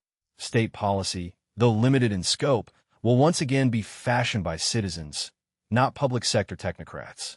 The key observation: the range of state government activities will be drastically curtailed, but not necessarily the amount of activities. Those things the state does, it will do better. The new central government, crisp, efficient, and innovative, will maintain the purity of the environment, establish Vermont as a new actor in global affairs, and help coordinate relations among the shires and between the shires and itself. The federal model. Remember that we are following the federal model. Delegated powers go to the state, reserved powers to the shires. The new Vermont Constitution will instruct the courts to interpret a new necessary and proper clause as narrowly as possible, always with the presumption that power resides in the shires. The Supreme Court itself will be made up of judges elected by a legislature which is in turn elected by the shires. The amendment process will be structured to favor the shires. Power placed in the hands of the shire in the first place will remain there. The state retains overhead functions: the Secretary of State, the Attorney General, the Supreme Court, the Criminal Code, Workmen's Compensation, and a much-reduced Department of Administration for purchasing, taxation, personnel, and budgeting. Most important, the state is given primary responsibility to protect the civil rights and liberties of its people. Beyond that, for delegated authorities: Agency of State Life, publishing the state magazine Vermont Life, operating the Office of Historic Preservation, the State Library, and the State College System.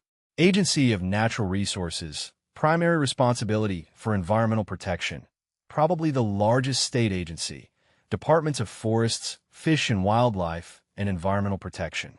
There is room for local activity, but no room for local control of environmental affairs.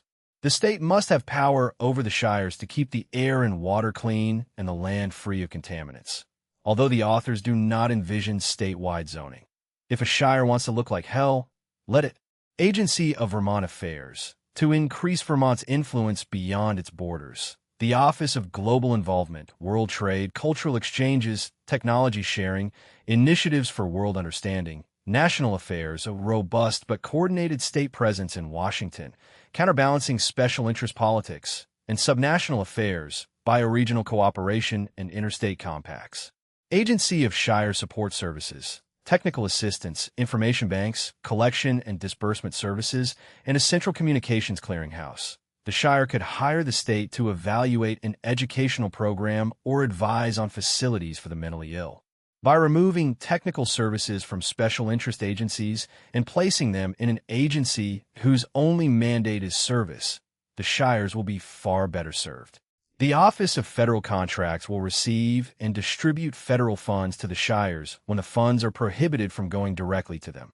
The state also shares power with the shires through an agency of state-shire partnership. The Department of Implemented Policy will carry out the state's responsibilities in transportation, public health, agriculture, police, and corrections, with small offices, the Constitution instructing the Supreme Court to rule in favor of the shires wherever jurisdiction is unclear. The Department of Licensing and Regulation will provide administrative support to the regulatory bodies licensing architects, doctors, pharmacists, and accountants. In sum, the state retains 5 responsibilities: technical services to the shires, environmental protection that transcends locality, foreign policy on a far-ranging array, small departments for state-shire cooperation, and the protection of basic civil rights and liberties. Quote, "We have no wish to weaken state government, but to narrow its scope severely. While the state has been strong enough to bully power away from the towns, in so doing it has not strengthened itself. It has overburdened itself." The PSA and the deer herd. The public school approval process demonstrates the central axiom. When human-scale policy is crammed into a system-scale paradigm, the process is unavoidably dull-witted, inefficient, and undemocratic. Dull-witted because large-scale approaches cannot escape the law of size and mediocrity. The formula covered all bases and sought the lowest common denominator, so no school was approved unless it did at least some of what every interest demanded. Inefficient because the state arrived at the schoolhouse with thick packets of regulations, forcing local boards through hoops they neither needed nor appreciated. Exceptions and postponements flowed like sap, and educators waited for the state to leave before cleaning up the mess. Undemocratic because at the state level the legislature was left out. The policy was designed by the educational establishment, its public hearings attended only by the self-interested. The School Boards Association, the Superintendents Association, the NEA chapter. This kind of process may be a necessary condition for democracy, but it is far from being a sufficient one. The debate over the deer herd. Should it be controlled by the Fish and Wildlife Department or the legislature? Is the sharpest manifestation of bureaucratic, anti-rural, systems axiom thinking. The doe season debate pitted the professionals who said there were too many deer and the doe must be harvested, against the hunters who said there were not enough. While the only data on numbers were gathered, analyzed, and reported by the same people whose livelihoods, indeed whose very professional existence, depended on there being too many deer. Asking the Fish and Wildlife officers to census the deer herd was thus like asking a homeward-bound fox how many chickens there were in the chicken house. Legislators derided by sophisticated colleagues for raccoon debates. The legislature turned the herd over to the bureaucracy, which established a series of doe seasons. The wildlife biologists may be right, but so were McNamara and Westmoreland, the only ones counting the bodies. Hooray for raccoon debates! A unicameral legislature. The heart of a new state government will be a unicameral legislature of about 200 members. Vermont is one of the few states to have operated a unicam.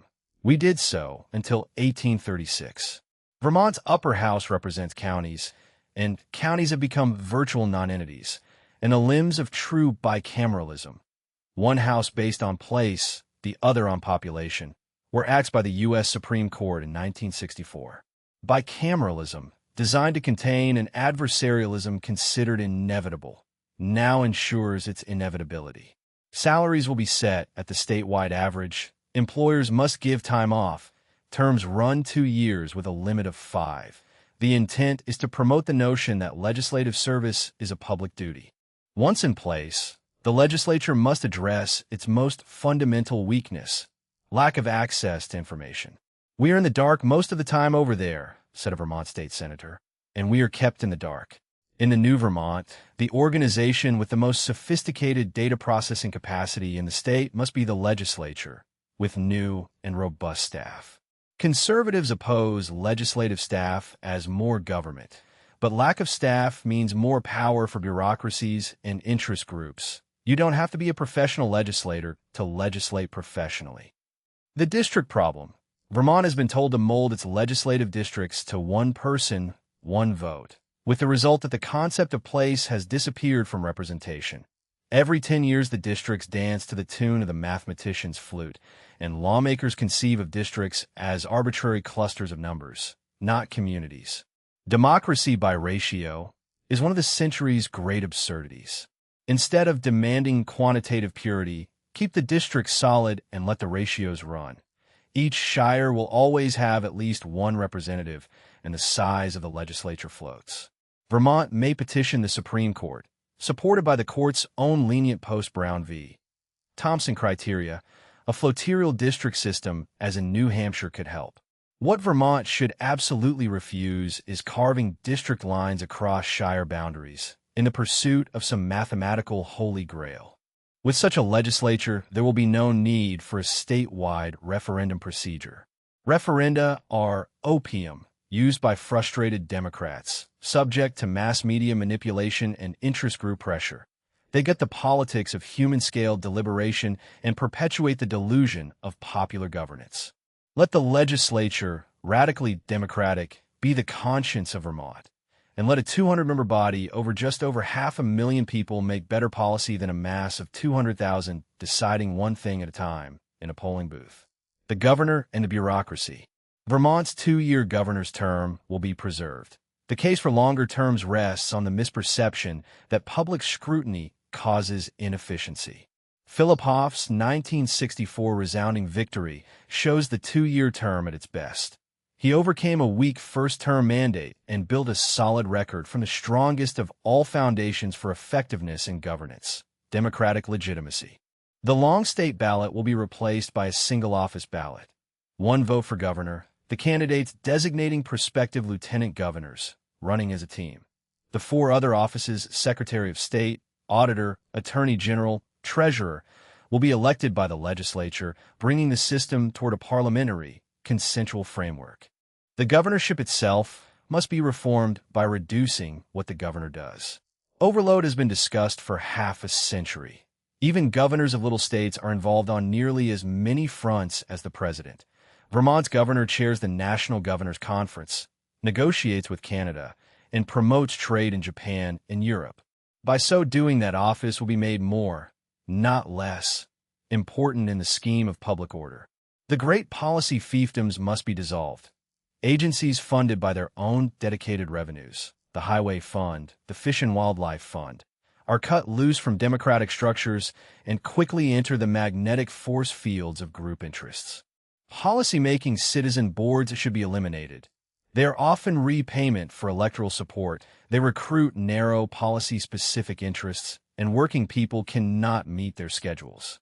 Experts must be satisfied with giving advice only. They must not be allowed to make decisions or render managerial directives. One exception, an information audit board, patterned after the General Accounting Office, a citizens board at the highest level, elected by the legislature, staffed with highly trained researchers whose investigators arrive unannounced asking, "How do you know that? Where did you get that information? What was he in?" With no authority to do anything with their findings except publish them. Let the bureaucracy live in fear of the IB.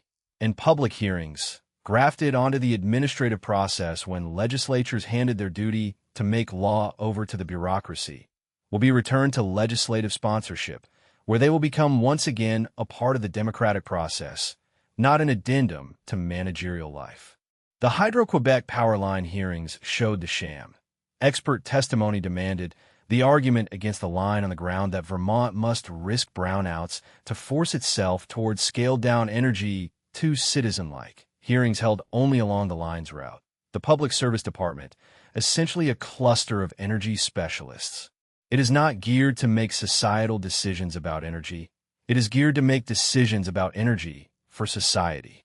In the new Vermont, energy policy would be made by the legislature instead of the Public Service Board. The plan is for a state government that is less adversarial, less complex, more accessible, more open, more competent, more accountable, more effective doing the things that will be needed to be done in the coming century. Protecting civil rights and liberties, promoting Vermont's interests and vision throughout the world, keeping our environment clean, and helping out the shires when they need it. That's all. Indeed, that's a load in itself. 10. Financing shire democracy. No question of public policy has been more vexing than how to raise the funds for what the public wants. And at its center is the core issue. What level of government should raise funds for what programs? The reconstruction of Vermont into a federation of shires involves fundamental questions of political life. Small governments want services but lack the resource base. Accepting funds from higher levels with strings attached destroys fiscal independence. Funds with no strings compromise accountability. Under massive devolution, the shires will have in the aggregate a budget dwarfing today's state budget. The largest revenue base is the states, which has imposed virtually every tax within man's imagination, including a tax on taxes, the income surtaxes of 1969 and 1984. The state's general fund, personal income 37%, retail sales 25%, corporations 7%, meals and rooms 9%, other taxes 16%. The only tax base of consequence enjoyed by the towns is the property tax, producing wide disparities. Stratton, with a huge ski development, has an aggregate real property value of $1,435,754 per inhabitant, while low-income Hardwick has $18,381, paying a rate of 3.72% against Stratton's 0.4%. The revenue base for the shires. The property tax alone will be insufficient for shire expenditures. Grouping towns into shires levels out some disparity, but the rich towns are not scattered evenly. There will be rich shires and poor shires. 2 obvious remedies founder. Giving the shires a portion of state taxes collected within each shire at uniform rates would expand revenues, but would not assure resource equality, and richer shires might lose better income earners. Giving each shire power to levy taxes on 5 of the 6 state bases: income, sales, meals and rooms, property transfer, motor fuel, would let the people decide their own mix, but the amounts would still vary with the distribution of taxable resources. The more attractive solution is the Canadian system of financial equalization entitlements, in effect since 1957 and constitutionalized in 1983. The federal government guarantees that all provinces shall have at least a standard level of resources. Under the representative tax system, RTS, based on a weighted average of provincial tax rates, the federal government applies the RTS to the 5 standard provinces, calculates what each province could raise by applying it to its own taxable resources, and makes up the difference with a single, no strings attached annual grant. What the province actually collects is irrelevant to the payment. The province can set any tax schedule it chooses. The payment depends only on things over which a province has little control. Representative tax system, RTS, the Canadian equalization device. The state guarantees each shire a standard per capita revenue yield by applying average tax rates to the shire's tax base and making up the difference with an unconditional grant. The RTS applied to Vermont. Under the plan, the statutory definition of each of 5 revenue bases: personal income, retail sales, meals and rooms, motor fuel, property transfers, would be identical in every shire, with the shires setting their own rates. The state would handle tax collection and rebate the appropriate amounts monthly. A sample shire might impose 20% of federal liability on income, a 3% meals and rooms tax, a 0.5% property transfer tax, the full 8 cents per gallon on motor fuel, and a 0 sales tax if it borders New Hampshire, whatever is necessary to meet the budget, with the shire property tax as the residual. Identical statutory definitions are a significant advantage. In Canada, where each province has different bases, defining revenue categories has proven technically difficult. With identical bases and only differing rates, all the complications of adjusting the RTS vanish. The state would calculate the representative tax schedule by dividing total shire tax revenues for each tax by the total base, the weighted state average rate. Income 0.1623 of federal liability, sales 0.032, property transfer 0.0098, meals and rooms 0.051, gasoline 13 cents a gallon, property 0.0165 of fair market value. Applying these rates to the tax base of a near-average shire like Lamoille County yields $46.4 million, or $2,761 per capita. If the standard shire could raise $3,259 per capita, Lamoille-Shear's equalization grant would be the difference. For $198 times 16,800 people, or $8.4 million a year. The formula is determined by economic facts, not by political or bureaucratic fiat. The automatic nature of the equalization means that the legislature cannot tack on mandates and conditions or withhold funds to force compliance. The payment comes without mandates. How much the Shire chooses to raise and spend is up to the Shire moot. The same principle is used today in the foundation grant for education, but instead of keeping the state in charge of a uniform rate, the Shires set their own rates, a true sharing of the revenue base. The Shire moot would allocate funds among town, village, and special district components. Some might choose to leave the property tax base to the towns and use the proceeds of the other taxes and the equalization payment for Shire-level programs. There is no correct decision, but the system as a whole will reflect the democratic wishes of the people it is designed to serve. Service delivery. The Shires will achieve considerable efficiencies in service delivery, reorganizing road maintenance districts, freeing welfare from rigid bureaucratic overhead, and keeping land records on Shire computer systems far more accessible than they are today. Forsyth County, North Carolina, at the touch of a key producer's chain of title, deeds, mortgages, liens, zoning, and fire and police call incidents. Accessible from town clerks' offices, bank lobbies, or home computers. As the Asser's report on the organization of local public economies emphasizes, providing public services is not the same as producing them. The most common way of separating the two is contracting with private vendors.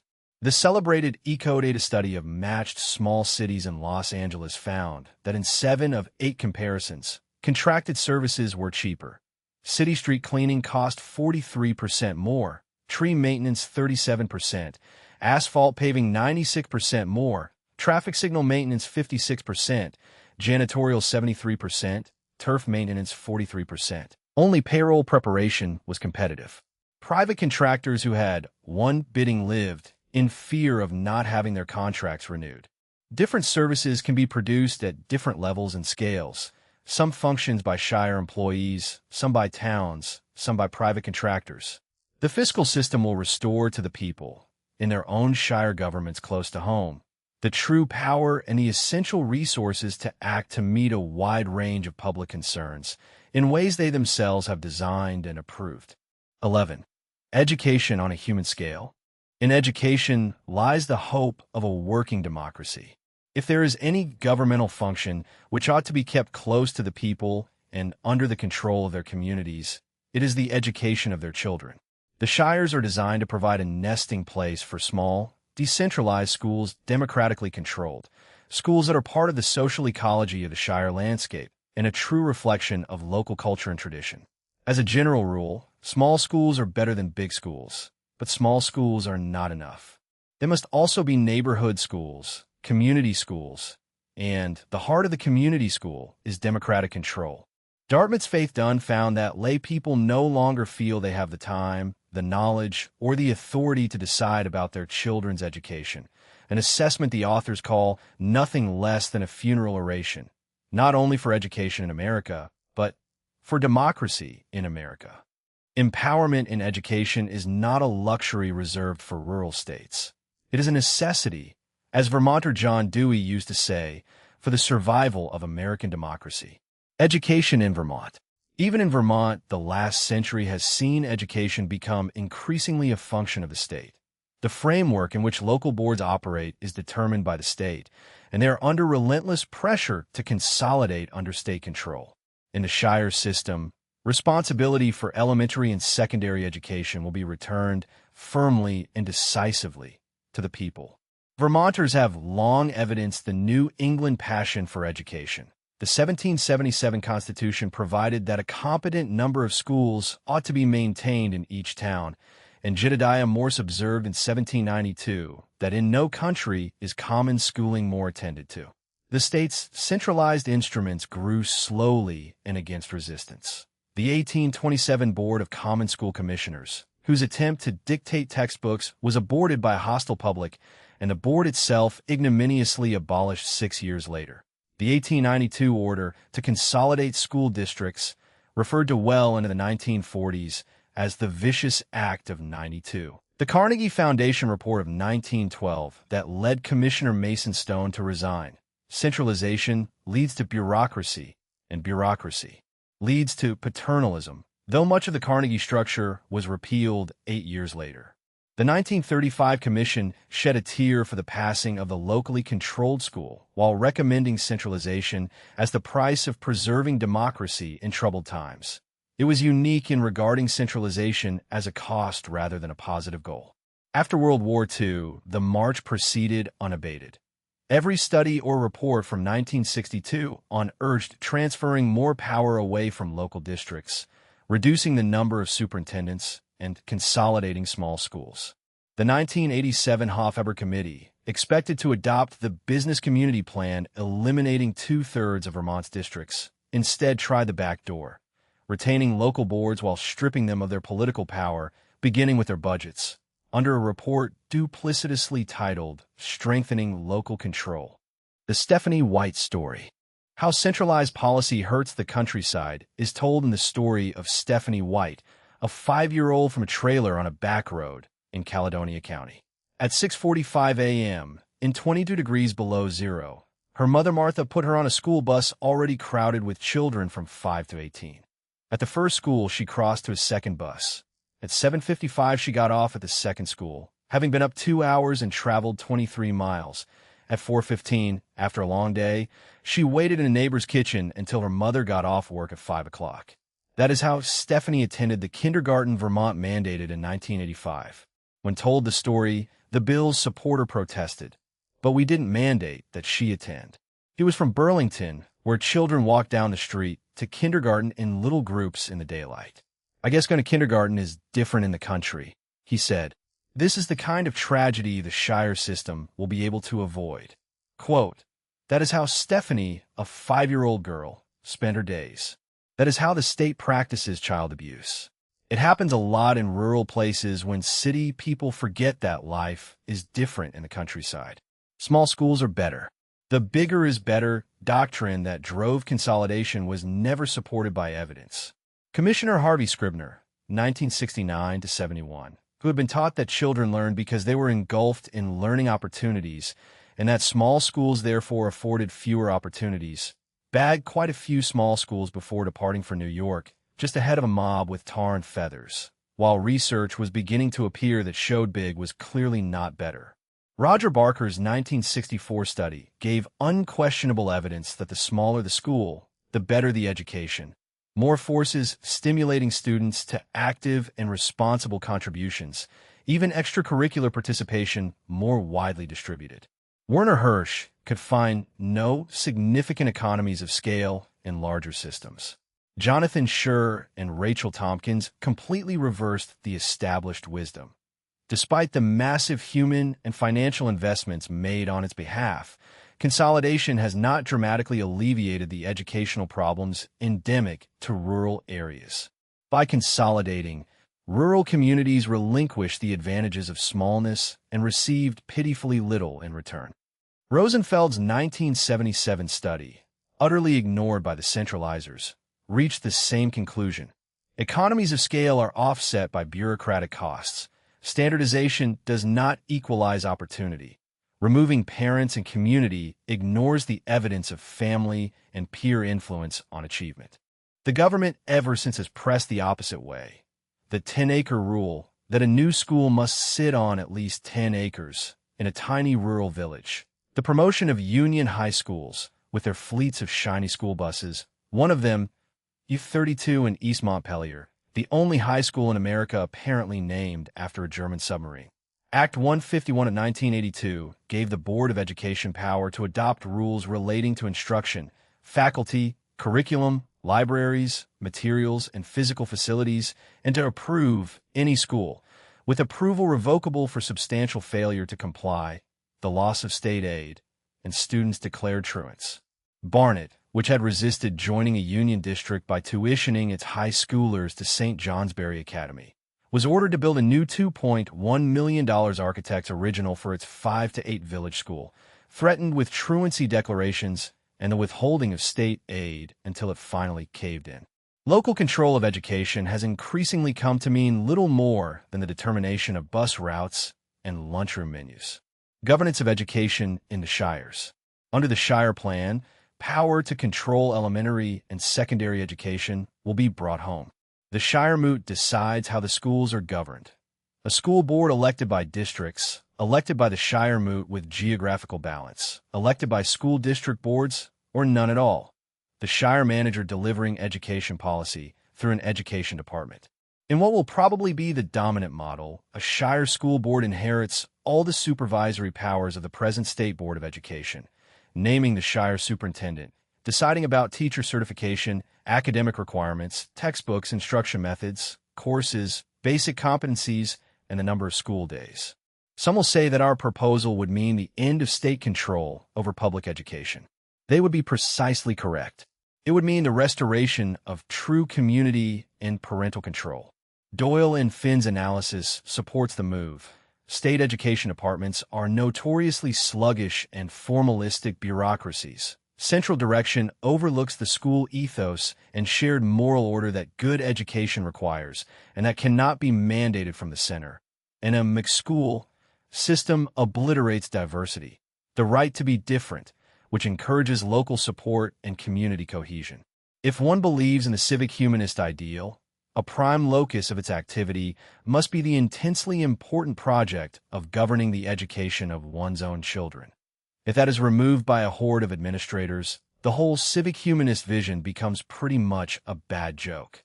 The Newberry basketball game of January 27th, 1959 shows what is at stake in human-scale community education. A small town hall court whose center circle intersected the free throw circles, 54 of the entire student body present, 55% actively involved, cheerleaders, ticket takers, players.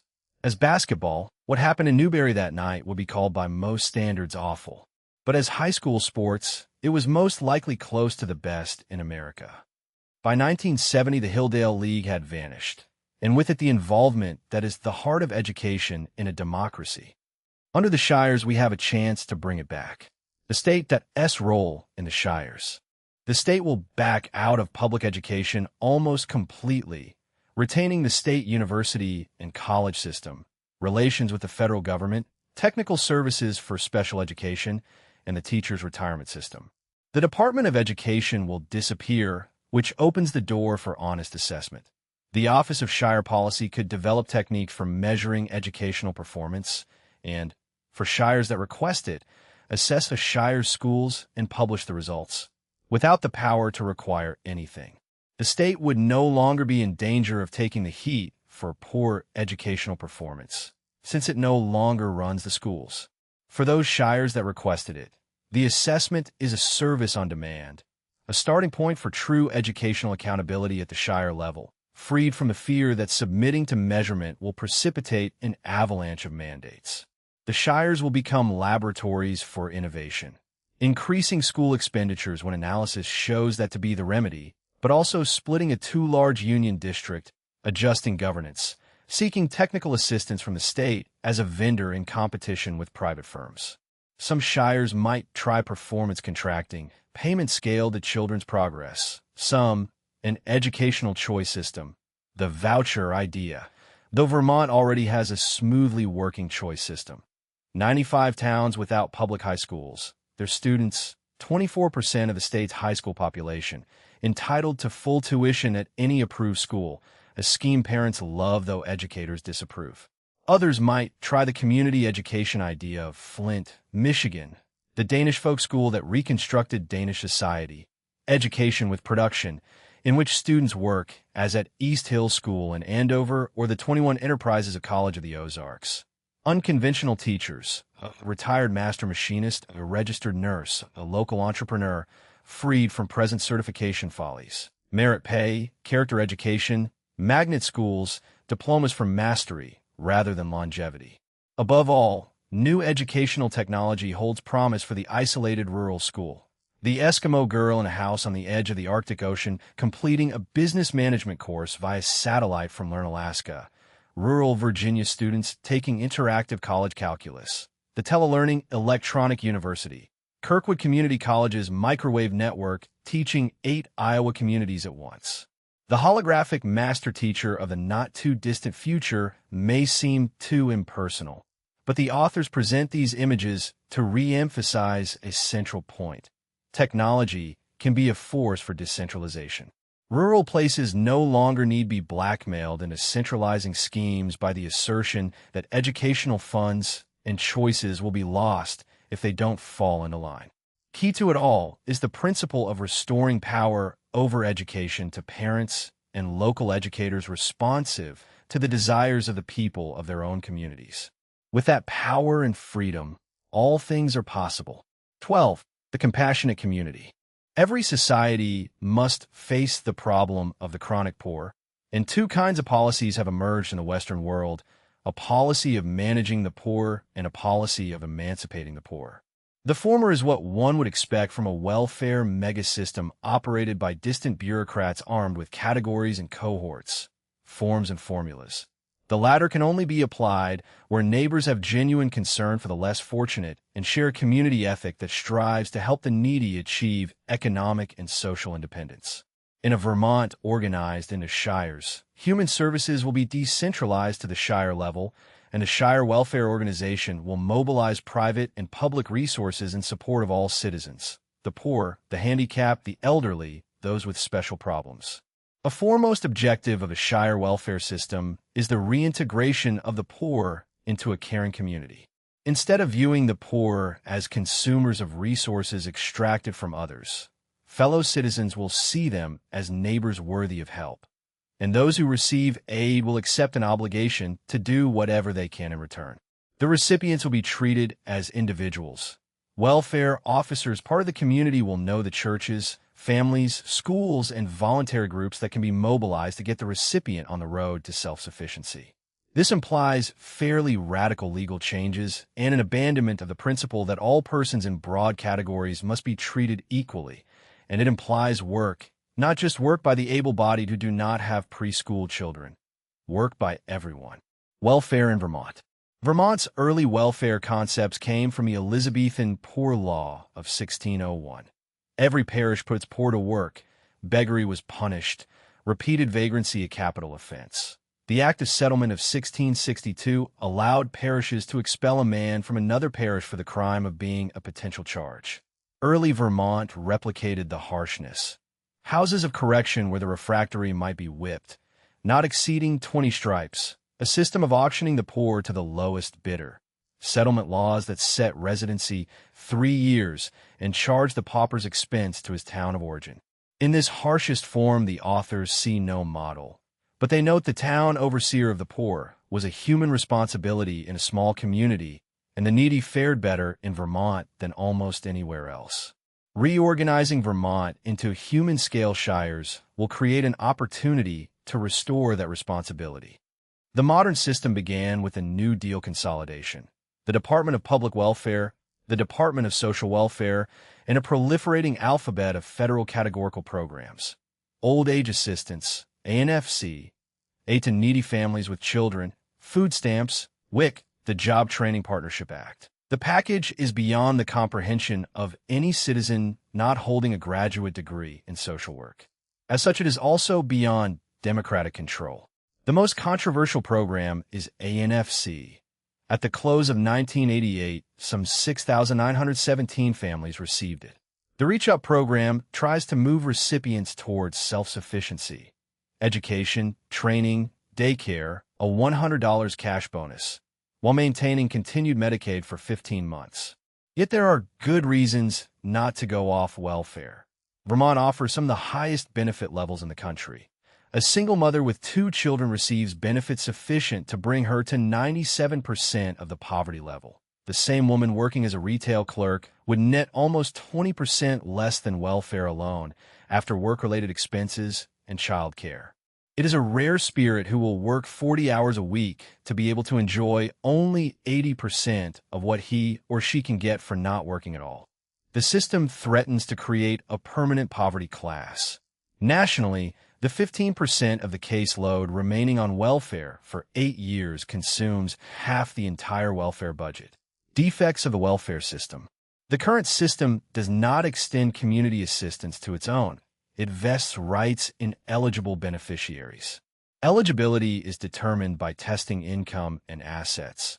The recipient deals with an impersonal bureaucracy, receiving monies from who knows where, The result is a welfare system that insults the poor and non-poor alike by isolating one from the other. It has adverse effects on the family. Offering support to single mothers makes separation more likely and discourages marriage. It is a substantial economic disincentive to work. And its most fatal flaw is the breaking of the reciprocity between recipient and community. In a humane society, the community ensures a decent level of subsistence, and in return the assisted do whatever they can to get off welfare or make some reciprocal contribution. These flaws are not correctable so long as welfare is centrally organized. Where a higher power has removed responsibility from the community, that spirit of responsibility and autonomy is stifled. Bureaucrats hand down rules, auditors police the error rate, and recipients bring lawsuits. The welfare poor become a class apart from the rest of society, in opposition to the rest of society. It is hard to see how it can be cured short of returning to the kind of governmental structure resembling the Shire.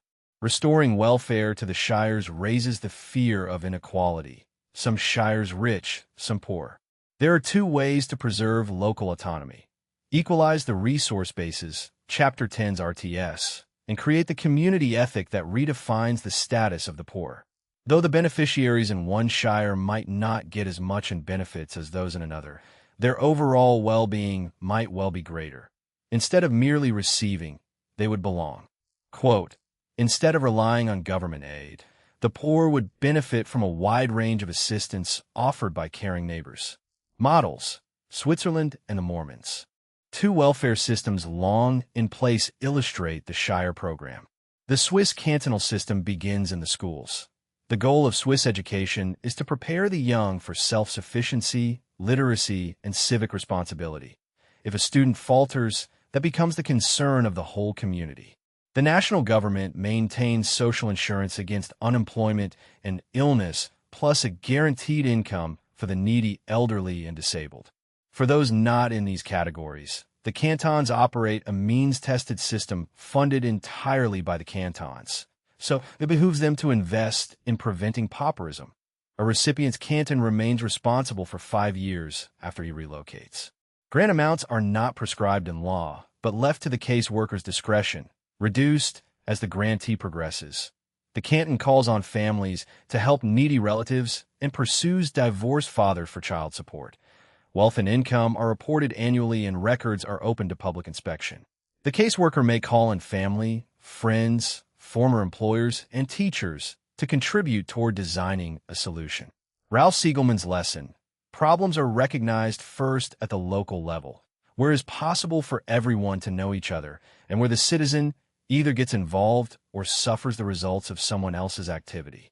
The Mormon welfare system, founded by Vermont-born Joseph Smith, is community-based among co-believers.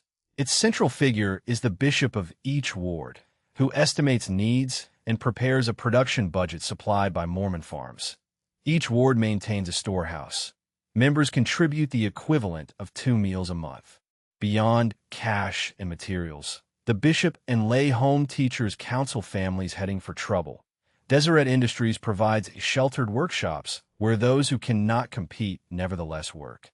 The retirees of Moose Haven perform useful tasks until, too feeble, they become sunshiners, sitting on a park bench for 2 hours a day, greeting passersby with a smile, preserving the principle of contributing in return for benefits. The Community Improvement Corporation, the CIC plan, inspired by Brandeis professor Shimon Gottschalk, would operate within the framework of existing programs. Welfare recipients would become shareholders and employees of the Shire CIC at a salary equal to their welfare entitlement. The CIC contracts with the Shire Office of Social Welfare for the members' total support, including the administrative costs. Child rearing and caring for the sick and aged are highly valued work for which the base salary is paid. Other work includes neighborhood cleanup, tutoring, healthcare aides, housekeeping for the elderly. The CIC can contract its members' services at the difference between the CIC salary and prevailing market wages. A grocery might hire a disabled young adult for security it could not otherwise afford, with the successful graduating to private employment. The plan removes the stigma of welfare dependence. gives recipients control over the social services budget, rehabituates the work ethic, and reintroduces free market elements into the provision of social services. The idea is far from visionary. In the early Depression, unemployed leagues sprang up from coast to coast. The Unemployed Relief Club of Waterloo, Iowa, whose 174 men harvested Minnesota fields and returned with boxcar loads of vegetables, eventually building an auto recycling garage, cutting 1,900 cords of firewood, and issuing barter and trade certificates denominated in hours worked. The Dayton Mutual Exchange, a multiple barter system for food, clothing, and shelter. The Los Angeles Association that distributed 4.7 million pounds of recycled food to 100,000 people in 1 month at a cost of $2,588. They disappeared when federal programs came on stream. But for a few brief years, they illustrated an astounding variety of self-help efforts. Transfer Payment Reinvestment offers the modern equivalent. France's Commerce Créateurs, a lump sum benefit grant to start a business, with no repayment if it fails. 80% of participants still in business after a year and a half.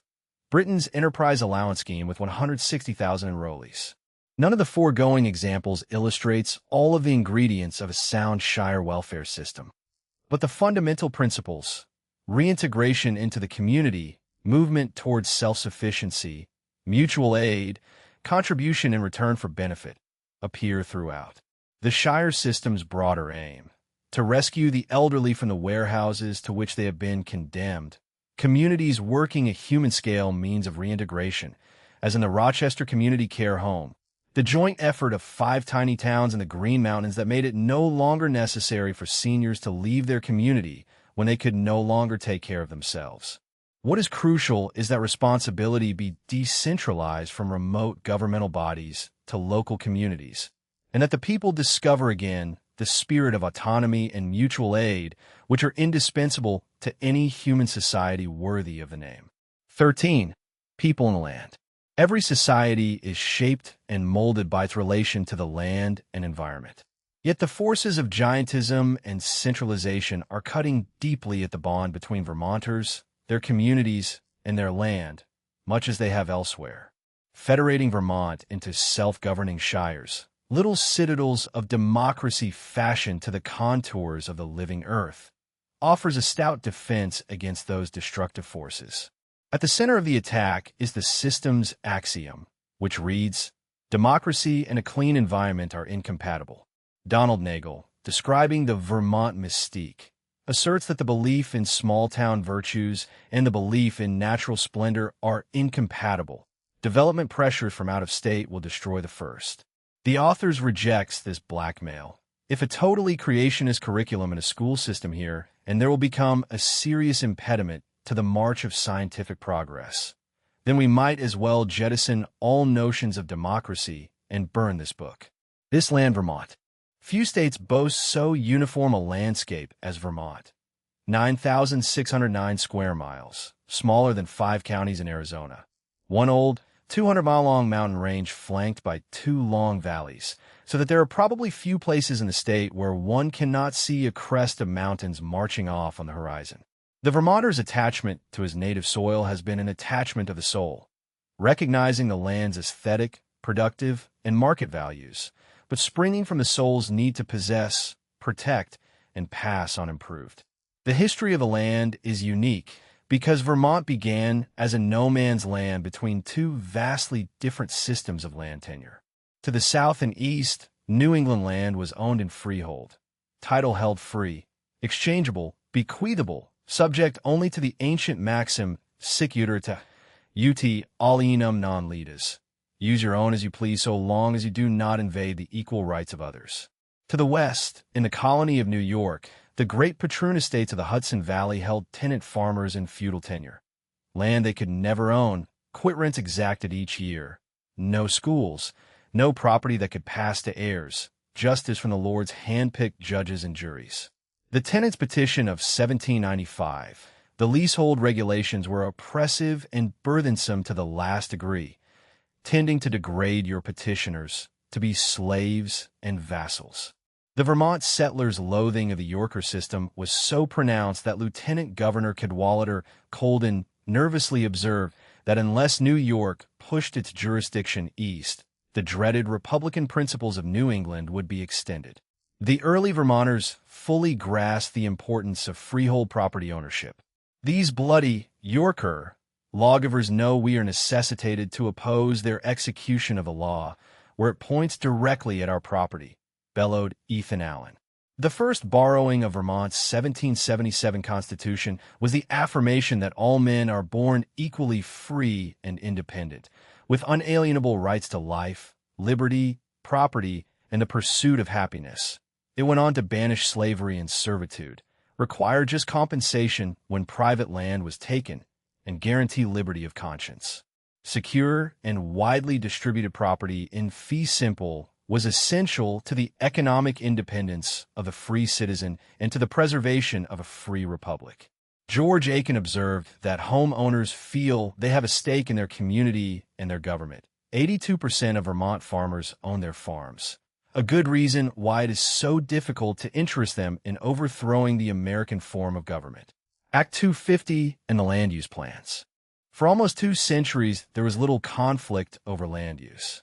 Then in 1969 came a major assault on the tradition of the freehold, driven by the demand for all-season recreation. The cause célèbre was the report that international paper intended to build 20,000 cheap vacation homes in Dover. Governor Dean Davis appointed the Gibb Commission, which, distrusting the town's ability to act, recommended state control of development through a sweeping scheme of permit requirements.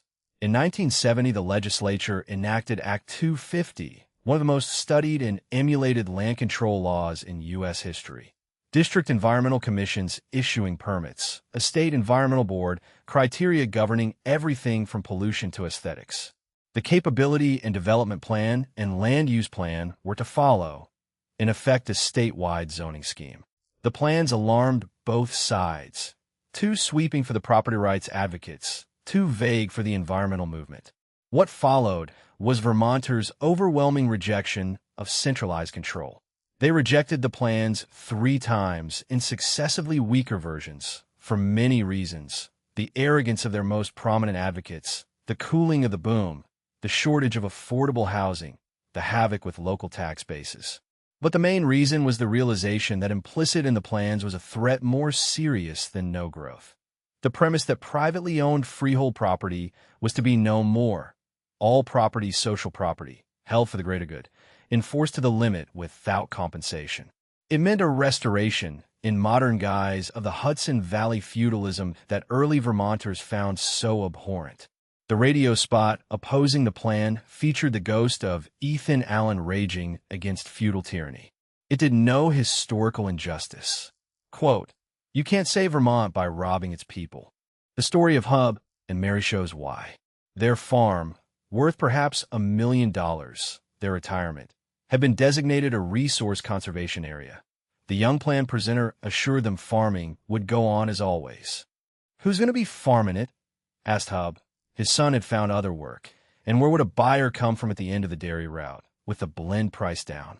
The man from Montpelier told him that putting homes on his farm would damage the public interest, and that his personal finances were not taken into account. Mary asked the obvious. "You mean to tell us the state is going to keep us from selling our land when we get ready?" From the audience, Luther Harmon, "Like hell we do. You can't save Vermont by robbing its people." The contradiction at the heart of the cosmetic countryside. Those who want to keep Vermont rural don't like farmers or farms. The innkeeper who used Act 250 to stop Sterling College from building a barn that didn't fit his view, the state school inspector who found the smell of cow manure not conducive to learning. The state land use plan was defeated and removed from the law, but the advocates of social property returned 3 years later. In 1987, Governor Cunan's Commission on Vermont's Future resurrected the idea as regional plans coordinated by a council. Under the control-free word acknowledged, Act 200 emerged, a citizen's nightmare, a lawyer's dream, a selectman's confusion, and a bureaucrat's delight, establishing a state-dominated system no different in principle from the feudalism of the Hudson Valley manors. Development plan to maintain the historic settlement pattern of compact village and urban centers separated by rural countryside. Translation: nobody builds in the country. It screws up the pretty views. Scenic corridors preserved. Translation: your hayfield will always remain a hayfield. The Act directs towns to plan according to state goals of astonishing breadth or suffer the pain of noncompliance. Never in 11 public hearings during 1988 were its advocates close to a majority, and the legislature refused the voters a referendum. The schemes of the centrist land use planners always call for low-income housing, but it is a shallow demand which always ignores the fundamental truth that the rural poor don't fit the idealized landscape any more than does a high-rise billboard. Environment, land, and the shires. In a Vermont of shires, the state reaffirms its rightful power to protect the natural environment, the air, water, and soil. We reaffirm the rightful power of the state government to protect the natural environment. No shire should have the power to allow combined sewage overflows into Lake Champlain. The state retains residual jurisdiction to force an end to unacceptable pollution. Much of the Act 250 rubric, municipal impact, water supply, transportation, aesthetics, becomes the shire's primary authority. Each shire will create its own environmental commission, replacing the 9 district commissions, with commissioners chosen in a manner determined by the shire moot. Shire boards would take over permits from the state health department and shoreline protection, free to contract for technical assistance. We have watched environmental protectionists battling to protect various lakes' shorelines. No one cherishes these entities more than those who live near them. If the latter were empowered to protect them, they would. Whenever a development exceeds a single shire, the state may review, appeal, or mediate among shires. A variety of tools respect freehold property while guiding land use, none involving the uncompensated confiscation of private rights. Environmental mediation brings disputing parties together with a skilled mediator instead of marching the applicant before a legal firing squad. Capital investment planning recognizes that the true determinant of land use is the location of public services, roads, sewers, water, public controls that injure no one's property. Ellickson's institutionalized nuisance law would place the risk of loss on the landowner carrying out the damaging activity, resolved by courts among 4 remedies. Compensated regulation guarantees the owner the eminently determined value, then applies zoning restrictions, the guarantee making up any loss. Inverse condemnation would allow the owner to require government to pay when regulation destroys more than half the unrestricted value. Transferable development rights, pioneered experimentally in Warren, Vermont, set an overall development intensity and let rights be bought and sold, eliminating micro-decision making and the corruption that accompanies zoning. Public land banking, the Edmonton model, which guided a boomtown's development by judiciously combining city-owned and private parcels, avoids regulation while making growth occur on the government's terms. Vermont's priceless environment can be protected, and growth can be made to occur responsibly by techniques which respect the vital human right of freehold property ownership so essential to the existence of a true democratic community. The environment, freehold property, and grassroots democracy will benefit from the 40 shires as laboratories for these techniques, whose most important victims, ironically, would be the central planners themselves, since most were ignored deliberately because the planners' true agenda was not merely to stop pollution or guide growth. Their real goal was and is to put an end to the nuisance of freehold property ownership, vest all control over the use and exchange of land in the state, and make sure that they would control the state. 14. Vermont's agricultural future. Vermont cares deeply about its farms. In 1988, it became the only state to replace a cut in the federal milk subsidy with a 50-cent per hundredweight subsidy of its own. A Vermont without farmers is hardly imaginable. Yet the clouds on the horizon of American agriculture cast their shadows over the state. The law of increasing size and mediocre policy explains why America cannot keep its agricultural sector decentralized and thereby healthier, economically and ecologically.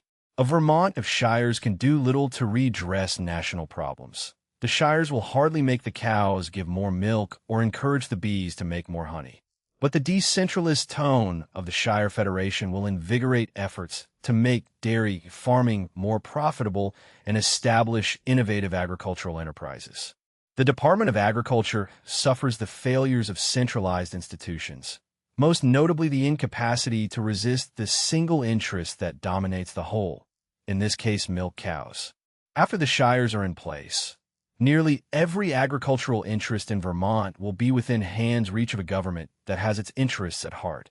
Apple growers in the Champlain Valley shires, maple syrup producers in others, Christmas tree growers in yet others. A shire might own a farm, keep a shire flock of sheep shepherded by high school students, or vote subsidies for farmers in trouble, as towns have always relieved of farmers' taxes after a barn burns down. Dairying in Vermont. Agriculture ranks third behind manufacturing and tourism, but its symbolic importance far exceeds its statistical significance. The statue crowning the Vermont State House is Ceres, patroness of agriculture, not Vulcan or Mercury. Of all Vermonters, it is the farmer who produces closest to the land, and the values of the agriculturist remain the values for which Vermont has been celebrated. If its agriculture were to wither away to a memory, Vermont would in time cease to be anything unique. As recently as 1953, Vermont had 10,527 operating dairy farms producing 1.9 billion pounds of milk. Drastic changes in the federal milk marketing orders in the early 1960s accelerated the exodus. Thousands of small farms faced the choice of borrowing heavily to install concrete floors, stainless steel bulk tanks, and twice the number of cows, too staggering for most. By 1988, only about 2,592 of Vermont's 6,400 farms shipped milk. The dairy farms are getting fewer but larger, and their future depends on the federal Dairy Price Support Program, a blend price for the Boston milk shed, now under long and powerful attack since 1980. The support price fell from $13.10 per hundredweight in 1981 to $10.60 in 1988. Producers shrank, but production did not, as survivors made more milk to cover fixed costs. Vermont dairymen face strong competition without governmental support at an attractive price. A premium on efficient management, strong breeding, modern equipment, and economies of scale. Herds of 10 or 15 cows are long gone. The state average is 65, and annual production per cow has advanced from under 7,000 pounds in 1953 to 13,575 today. The coming of bovine growth hormone and isoacid feed additives promises a 20% production increase, and with its severe dislocation, even a quarter-centurion prospect that 30% of New York dairy farmers will disappear, and the specter of the 30-foot plastic super cow fed from a conveyor belt. New England farmers are battling back with RCMA, the Regional Cooperative Marketing Association, a milk cartel refusing to ship below an overorder price, covering all of New England plus much of New York, New Jersey, and Pennsylvania, with over 98% of producers enrolled. One may sympathize, but the cartel will not remain effective without rigorous government enforcement. There will always be producers eager to undercut, handlers trucking milk from Ohio, and consumers who can switch to other products. The lesson of the lost war against oleomargarine. Over the long run, a RCMA-type cartel is not likely to succeed in keeping every producer in business. A 10-point program. What then can be done? The authors offer 10 points. First, diversify. An astonishing amount of diversification is already underway. Peppers, eggplants, and tomatoes in the southern valleys. Broccoli and cabbage in the colder north. Beans and grains in the rain-shadowed Champlain Valley, wild chanterelle mushrooms and frozen fiddleheads, natural pork through the Vermont Natural Pork Farmers Cooperative, smoked trout in Maine, sheep, once the mainstay, making a notable comeback, deer farming, in demand in metropolitan restaurants, requiring 1/7 the feed, of steers, even farm vacations. Butternut Mountain Farm earns a complete living from tree products. 3,600 gallons of maple syrup, 150 cords of firewood, 25 to 50,000 board feet of saw logs, 1,500 Christmas trees. Stephen James farms 175 to 200 cows plus apples, potatoes, plums, and Angus Seminole beef, selling milk, butter, cheese, and yogurt to Middlebury College. Wright's Dairy Farm in Rhode Island sells all its output in an on-farm retail store, turning heavy cream into cream-filled pastries for the French-speaking community. Second, master new technology. Computerized milking systems identify each cow, compute the feed ration, and track insemination, production, and mastitis. Reverse osmosis technology cuts maple evaporator fuel consumption by up to 75%. On-farm ultrafiltration and aseptic packaging could allow a farm to market reconstitutable fresh milk over a far larger area, with a 3/4 reduction in transportation and refrigeration costs. Third, develop new products from conventional crops. The New England Dairy Products Center at UVM developed Brugga, a yogurt-based beverage popular among Caribbean immigrants, and American Brie and Camembert with the Guilford Cheese Company. Fourth, integrate forward. Cabot Cooperative Creamery, which once simply collected and sold milk, plunged into direct retail marketing in 1984. New gourmet products, sliced butter, supermarket coupons, and profit soared from $85,000 on $53 million to $927,556 on $61.8 million, with average member allocations rising from $31 to $2,000. Agrimark, created at the initiative of Agway, bought the H.P. Hood Company, leased the plant back, and pays its 2,500 members cooperative dividends. George Aiken foresaw it in 1938. The only safety for dairymen lies in distributing a far greater percentage of their own product in the city market. Smaller in scale, Windsor County farmers bought the last independent feed mill and now buy from themselves at competitive prices. Fifth, aggressive marketing. The Vermont seal of quality, Shire brands that will gain market acceptance, as Vidalia onions and Deaf Smith County wheat have done. Sixth, farmers' cooperatives. VNGC's Swiss-made carrot harvester, deep roots organically grown produce sold in Boston, with a simpler process for issuing shares. Seventh, import replacement. Vermont imports 73% of its food, $370 million worth, including 98% of its beef, 95% of its onions, and 43% of its apples. Roman's careful. There is no point coaxing oranges or coffee beans from Vermont soil, but there is room to strengthen the economy by consuming more homegrown products. Low-alkaloid lupin, costing about half the price of soybean mash and returning nitrogen to the soil, can replace 20% of a dairy feed ration. A process converting cornstalks and wheat straw into animal feed could open the door to greater regional production. Eighth, become an energy producer. The Foster Farms methane digester powers a 150-kilowatt generator, with the dried sludge becoming cattle bedding.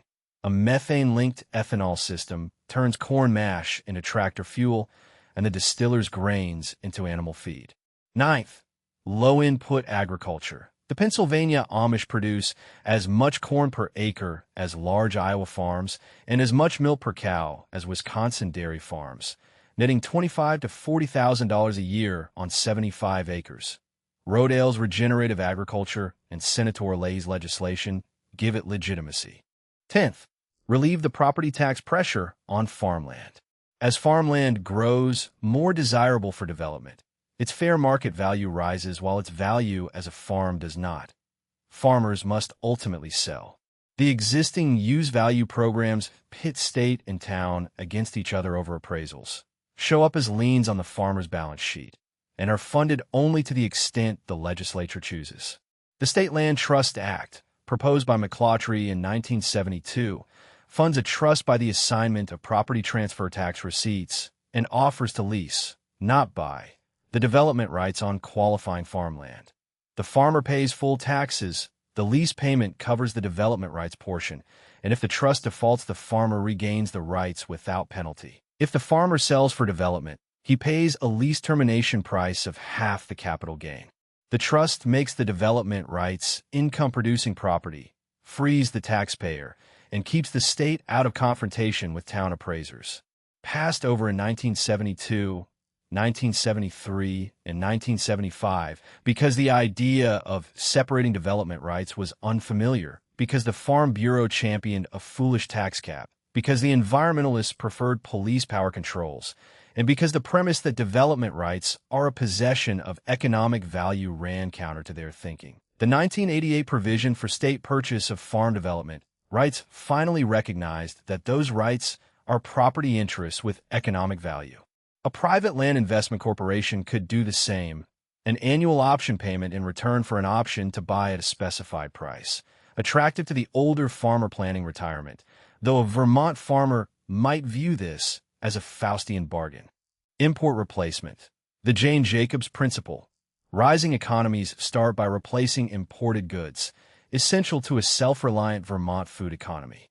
These 10 points do not add up to a complete plan, but they go a long way toward ensuring that the spirit of agriculture so long associated with Vermont will have its best chance to survive as a living force in the lives of Vermont's people. 15. No state is an island. Vermont is not burdened with the baggage of an older period. Massive urban industrial sectors with their calcified institutions and vested interests. As a result, Vermonters are magnificently situated to participate in a seething movement of subnational networks that can transform relationships between peoples everywhere. As Vermont shows the world how liberty and community can be achieved in its shires, towns, and villages, its example will flow to the four corners of the globe. And Punjabis and Bantu and Quechua and Azerbaijanis will take inspiration from our achievements. That is why the shires must not become what Richard Sennett calls communities against the world. The search for human scale is not the search for the barricade. It is not the us against them communalism of the 1960s experiments. All over America, little governments are stepping out into the world, part of a growing awareness of the need for a profound reduction in the size of the institutions of global relations. What is needed are small polities that can democratize foreign policy, that bring global questions to the level of human scale. Internationally involved governments close to the people with enough structural credibility to give their long-term policies political clout. Vermont has been remarkably active beyond its borders from its beginning. Ethan Allen's separate negotiations with the British, the defiance of the Embargo Act, which made Jefferson feel the foundations of government shaken, Justice Theophilus Harrington's refusal to hand over runaway slaves, and the 1856 appropriation of $20,000 for Free State forces in Kansas, eliciting Georgia's resolution that the Vermont resolutions be transmitted to the deep, dank, and fetid sink of social and political iniquity from whence they emanated. The Irish Fenians who charged across the border in 1870 while federal marshals stood by. In 1917, the legislature appropriated $1 million to battle Germany before the United States declared war. More recently, the first interstate school district, the Connecticut River Basin Commission, the protection of Lake Champlain, negotiations with Canada for electric power, and the nuclear freeze resolutions of 1982 passed by over 180 town meetings. Hard to name a wider, more coherent, yet basically localized expression of global awareness by an American state in this century. Michael Schumann's Building Municipal Foreign Politics documents the movement spread. San Francisco's nuclear-free zone, sister cities in the Soviet Union, citizens of Duluth and Petrozavodsk, Jacksonville's Apartheid Awareness Day, and the rightward counterexample of Seattle, whose voters rescinded the City of Refuge Ordinance. A remarkable example of the electorate speaking to its elected. The Agency of Vermont Affairs. Vermont's global and subnational activities will be handled by the Agency of Vermont Affairs, housing 3 offices. Office of Global Involvement will be the catalyst behind actions involving Vermonters in an expanded global role, managing the People-to-People project with Honduras, generating new linkages with states and regions on other continents, Swiss cantons, Scottish counties, mountain valleys in Tibet, islands in the Philippines. Burlington already has sister cities in Nicaragua and the Soviet Union. And perhaps Vermont should become a sister state with Estonia, perhaps the Soviet Republic most. Similar to Vermont, it might administer a Vermont Service Corps paralleling the Peace Corps, publish a newspaper, and sponsor a Vermont Global Involvement Act modeled on the World Peace Tax Fund Act, a tax credit of 80% of contributions to any of a list of eligible organizations, from Friends of the Americas and CARE to Amnesty International and Habitat for Humanity. An ecumenical list covering the entire political spectrum.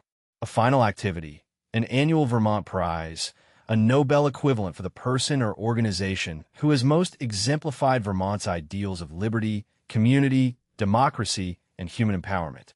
Office of National Affairs will make clear the consequences of national policies for Vermont and mobilize opinion on the state's behalf. The 55 miles per hour speed limit shows why. Vermont paid enormous fines because over half its vehicles exceeded it, and in consequence the state police were forced off their real priorities, drunk drivers, backroad break-ins, to patrol the interstates. The Home Knitters case shows the ONA at work. Federal regulations dating from 1943 prohibited making products at home for sale to a manufacturer, and in 1980 the Labor Department moved against the Vermont women knitting ski caps in their kitchens, an arrangement that suited mothers of young children and seniors perfectly. The Knitters, led by Audrey Pudva, fought back. Secretary of Labor Bill Brock finally freed the Knitters in 1985. The ONA will watch for such travesties as they are concocted, back the preferences of Vermonters and shires with sound data and hard argument, work with the congressional delegation, and promote resolutions and memorials. Its primary role: cases where national policies have a specific and disproportionate impact on Vermont. On general philosophical issues, it must act only on strong agreement within the state, to keep narrow majorities from representing the state when consensus simply does not exist. Office of Subnational Affairs comprises two bureaus. The Bureau of Bioregional Policy addresses the ecosystems that define Vermont's borders: the Lake Champlain Basin joining Vermont, northern New York, and Canada; the Connecticut River Valley, whose quilt of forest, bog, and lake extends into Canada, caught in Howard Moshers where the rivers flow north; the Hoosic River System. The Bureau of State Relations will handle state-to-state matters not defined by contiguous bioregions: weight limits for logging trucks with New Hampshire, acid rain with Ohio, transportation across Lake Champlain with New York, and, above all, dramatically improve innovation exchange among the states, America's experimental laboratories. What role for America? The extension of the thesis from Vermont to the United States calls for a new national order upheld and served by a strong central government. Vermont could never attempt its internal revolution if it were not itself the strongest polity in America. The American polity must be strengthened, not weakened, so that it too can decentralize domestic functions while concentrating on those peculiar to a nation-state. It will take a strong America to stand aside and let Vermont do what none of the states has ever done. Quote, "Only by strengthening democracy at the periphery can America sustain it at the center. Decentralization is needed to save the center. The national government must simplify, delegate, and divest to rescue America's sense of national citizenship. It must return to what it does best, governing the nation, not the nation's parts." Robert Pranger's 1973 essay, The Decline of the American National Government, argued that as truly national functions waned, the redemptive nature of broad national politics has been replaced by localism writ large. The purpose of the federal system has been to couple liberty and safety, a strong central apparatus to guarantee fundamental human rights and protect us from foreign attack and environmental meltdown. Barry Carl's myth of the New Deal is the belief that efficient centralization of political and economic power is compatible with democracy. Our experience suggests otherwise. Americans have lost faith not because they are isolationist, but because the national government has grown too weak, not too strong. Americans miss the sense of national well-being. The survivalism of the professional classes, the four-wheel drive, the satellite dish, the planned estrangement, is the pathological form of frustrated longing for community. The federal government should give up doing for others that they would rather do for themselves and turn its genius toward peace. During the next century, America must emulate the Shire Federation, radically decentralize people-based policy while redefining the general welfare in terms of safety and liberty, protecting the planet, defending civil rights, guarding against foreign attack, promoting prosperity, but not promising a long life, a good education, or cavity-free teeth. Beyond the 21st century, if the Vermont experiment succeeds, the distant era would see a planet of 1,000 flags. Leopold Kohr's vision of a world of mini-states, from Tonkin to Punjab to Estonia, to Scotland to Costa Rica to Vermont. Agreements, treaties, councils, federations, every form of multipolarity cooperation. There may be wars, but small wars, not wars threatening human life on the planet. A peacekeeping organization might make even those unlikely. The United Nations fails not because it has too many member nations. It fails because it has too few, and because the difference between megastates and small ones destroys the logic of its charter. America must continue to demonstrate patience and fundamental morality, protecting basic human rights, guarding citizens from rogue nations, helping the truly poor. We are squandering a good share of the world's resources on playthings. It would take a nation much like Charlie Cole of South Newbury, who late in life grafted apple trees, full in the knowledge that he would never see them bear fruit, a near-perfect democracy. It is only because America is still, at its core and despite its troubles, a democracy, a land governed by Charlie Coles, that there is any hope at all. Perhaps America should return in its mind's eye to the pasture spring of its governance. Its most perfect democracy, Vermont, trusting itself more completely than ever to those who care for the apple trees, the common people and their communities assembled. 16. Getting from here to there. At the very time America's democracy seems most endangered, one of its small, quiet states is positioned to demonstrate how it can be rescued. For the first time since it became apparent that only radical change would save Vermont's democracy, it is clear that radical change is possible. Vermont's politics is bubbling like early sap over a new-fired arch. Conventional two-party politics has become obsolete. The success of Democrats has been wrongly identified as a realignment, when in fact the state is in an advanced stage of de-alignment. Candidates of either party can win, but the parties themselves are rootless, and the largest body of voters are self-styled independents. The state is full of non-party organizations. The Vermont Greens, the American Freedom Coalition, the Rainbow Coalition, the Vermont Republican Assembly. The key event was the election of 1952, when the Democrats broke through onto a plateau far above the 20 to 30% where they had been mired for a century. In 1962, they took the governorship. In 1964, Lyndon Johnson carried Vermont, and by 1984, the Democrats held the governorship, the Senate seat, and the speakership.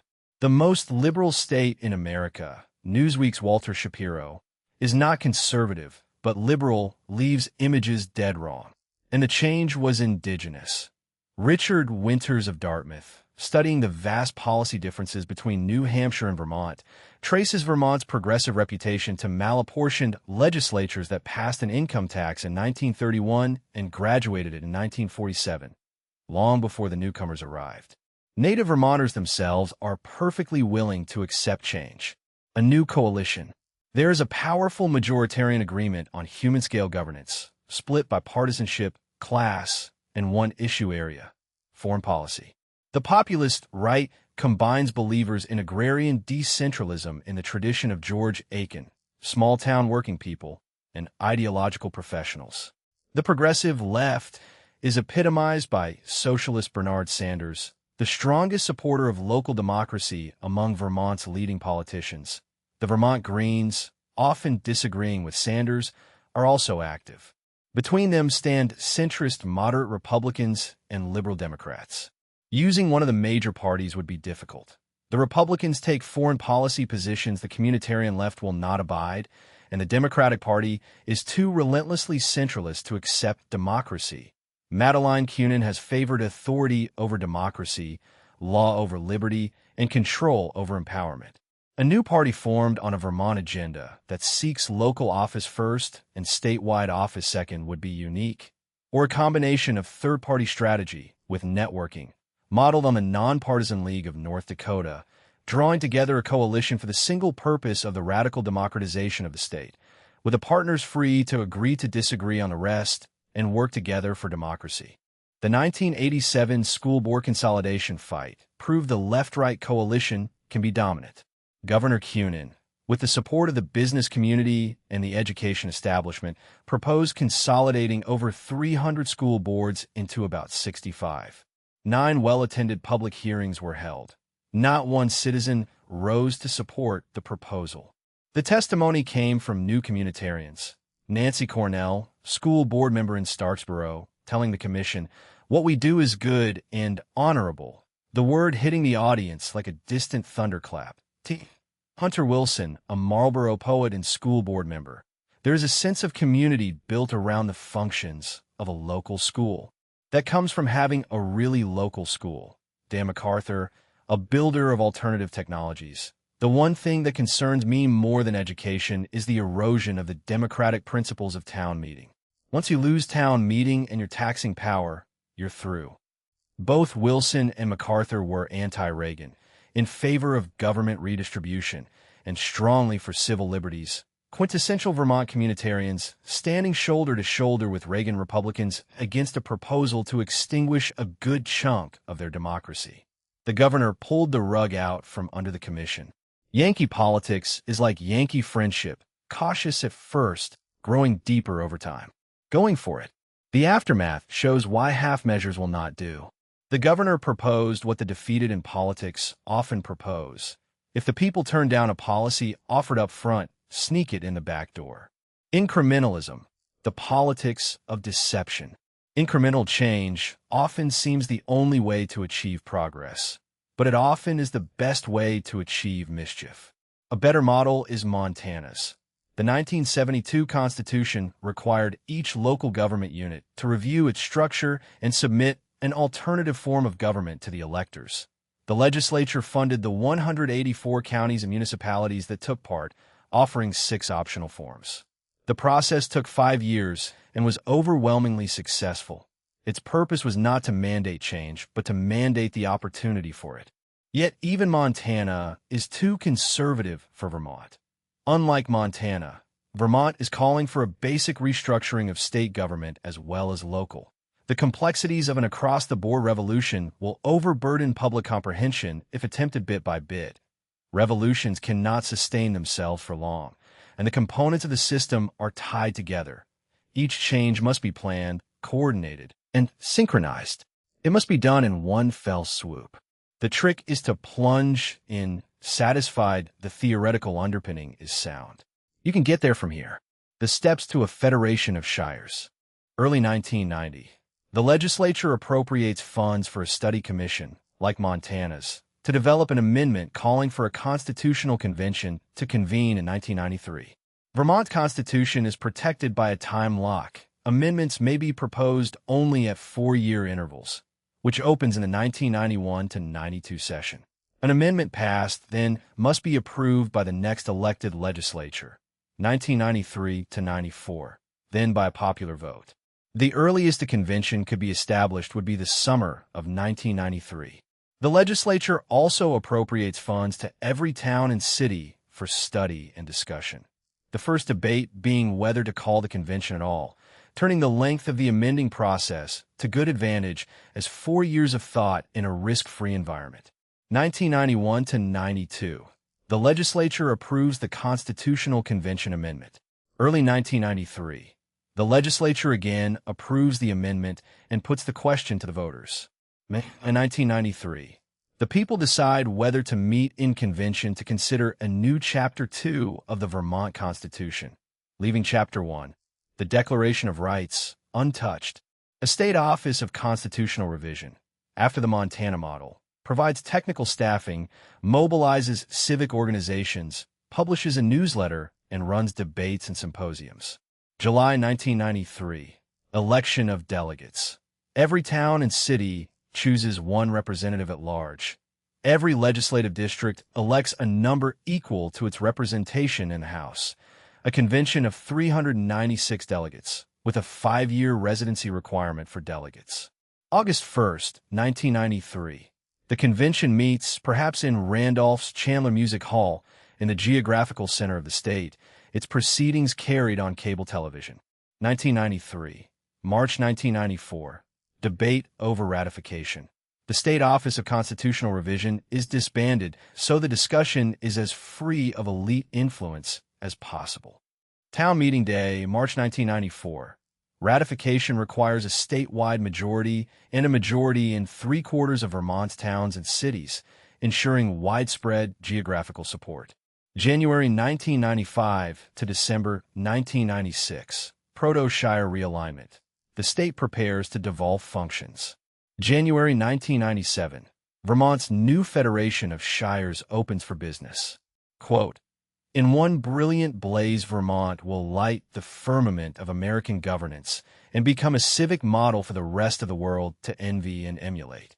It will demonstrate how a politics of human scale can give expression to humankind's longed-for ideals of liberty and community, freedom and unity." Conclusion.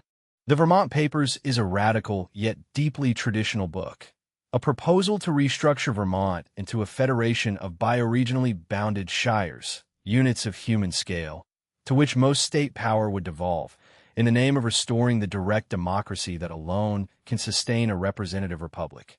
Its power lies in the marriage of two vocabularies that the authors insist belong together: the libertarian language of freehold property, self-reliance, and resistance to central power, and the communitarian language of shared values, mutual aid, and civic virtue. The Gods of the Hills covenant worked out by Ethan Allen and reasserted by George Aiken and the voters of Vermont's town meetings becomes a program. If liberty and community are both to survive the age of the system's axiom, democracy must be made to work at a scale at which citizens know one another, do the work of government themselves, and can see the link between their votes and their lives.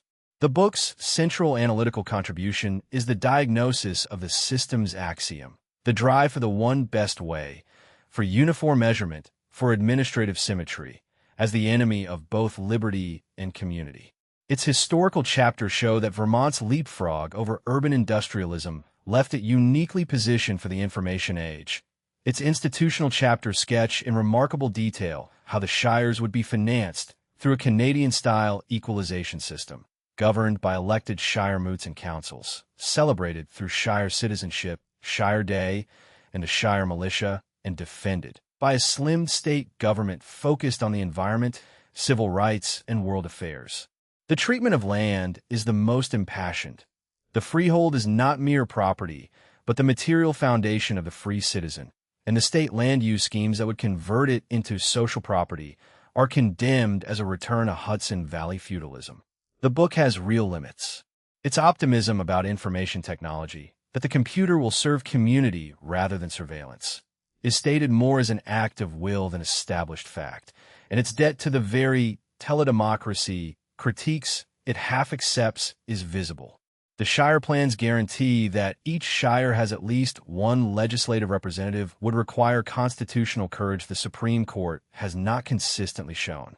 And the author's display of Vermont exceptionalism, while charming, at times floats free of the evidence. The state's progressive reputation, as they themselves show, owed much to features, a transitional party system, a citizen legislature, that the plan would consciously end. Yet the book's honesty is part of its strength. It concedes, in the welfare chapter, that decentralized compassion can mean unequal outcomes, and answers that belonging is worth more than parity. As a founding text of contemporary communitarian and decentralist thought, the Vermont Papers stands with Barber's Strong Democracy and Boyd's Citizen Movement literature, and it anticipates the laboratories of democracy arguments of federalism. Its deepest claim, that the Republic cannot survive without credible representative bodies, that representation is founded on citizenship, and that citizens must be raised at home in real polities, remains as urgent as when it was written. Vermont may or may not become the beacon the authors hope, but the pasture spring they point to, small and specific and in need of raking, is a plausible place for America to begin. Key persons discussed: Ethan Allen, the brawling hero of the Green Mountain Boys, Vermont's George Washington, author of the Covenant of the Hills, the state's mythical moment of creation. George Aiken, the mild-mannered governor who saved Vermont from the Resettlement Administration's plan to buy 55% of the state and who articulated the ideals of liberty, self-reliance, and neighborliness. Wendell Berry, the poet and farmer whose contrast of the exploiter and the nurturer grounds the book's environmentalism of use. George D. Aiken, also cited as Aiken's source of a land ownership quotation. Being homeowners makes citizens more loyal. Thomas Jefferson, the civic humanist ancestor, the Ward Republic, the school for citizenship, the participator in government every day. Bernard Sanders, Burlington's socialist mayor, the strongest supporter of local democracy among Vermont's leading politicians, nearly winning the congressional seat in 1988. Madeline Kunin, the governor who embodied the elitist centralist systems axiom, sponsoring school board consolidation and Act 200. Philip Hoff, the first Democratic governor since the Civil War, whose two-year term victory demonstrated democratic legitimacy. Benjamin Barber, author of Strong Democracy, whose neighborhood assemblies inform the Shire design. Langdon Winter, the teledemocracy critic whose The Whale and the Reactor the authors engage seriously. Jane Jacobs, whose import replacement economics informs the self-reliant strategy. E.F. Schumacher, author of Economics as if People Mattered, patron of appropriate scale. Steve Brams, developer of approval voting, adopted for the Shires. Robert Dahl and Edward Tuft, students of size and democracy, whose criteria inform the optimal size analysis. Nancy Cornell, T. Hunter Wilson, and Dan MacArthur, the new communitarians whose testimony defeated school board consolidation. Honorable. Key works discussed. The Commonwealth of Oceania, James Harrington, 1656, the founding text of civic humanism. The Theory of Moral Sentiments, Adam Smith, 1759, the sympathetic Smith, though he appears via the civic humanist tradition. The Unsettling of America, Wendell Berry, the exploiter/nurturer distinction. Strong Democracy, Benjamin Barber, 1984, the theory of common deliberation, legislation, and work. Beyond Adversary Democracy, J. Mansbridge, the case for non-adversarial forms in small jurisdictions. The Whale and the Reactor and Autonomous Technology, Langdon Winter, the critique of teledemocracy. Megatrends, John Naisbitt, High-Tech/High Touch, and the Decentralized Information Society. The Living Economy, Toe's Appropriate Scale Economics. The Limits of the City, Murray Bookchin, Decentralized Eco-Communities. A Pattern Language, Christopher Alexander, et al., Self-Governing Groups of 5,000 to 10,000 and Neighborhoods of 200 to 1,000.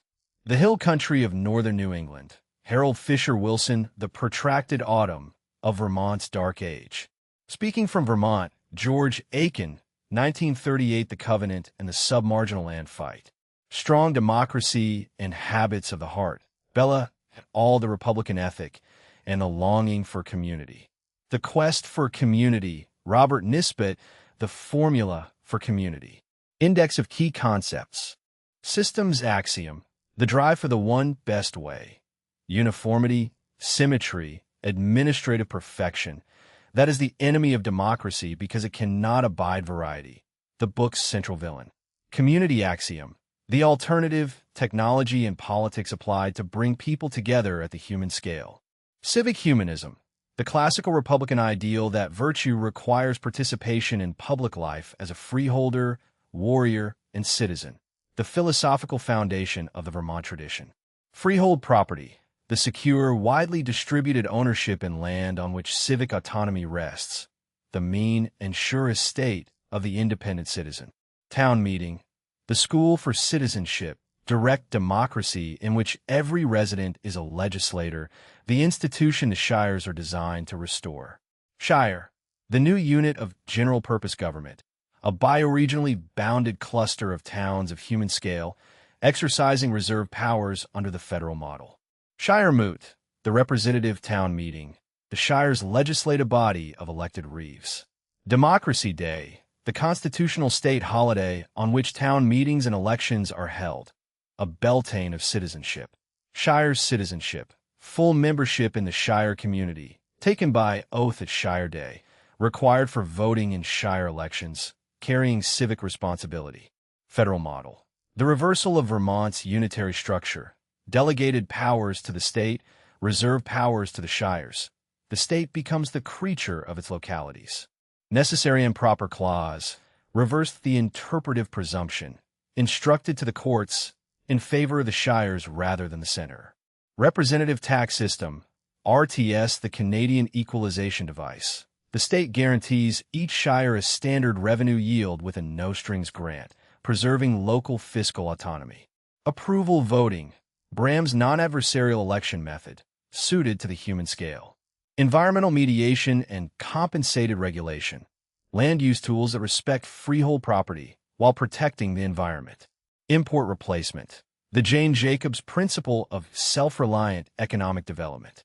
Leapfrog theory, Vermont's historical escape from urban industrialism, positioning it for the information age.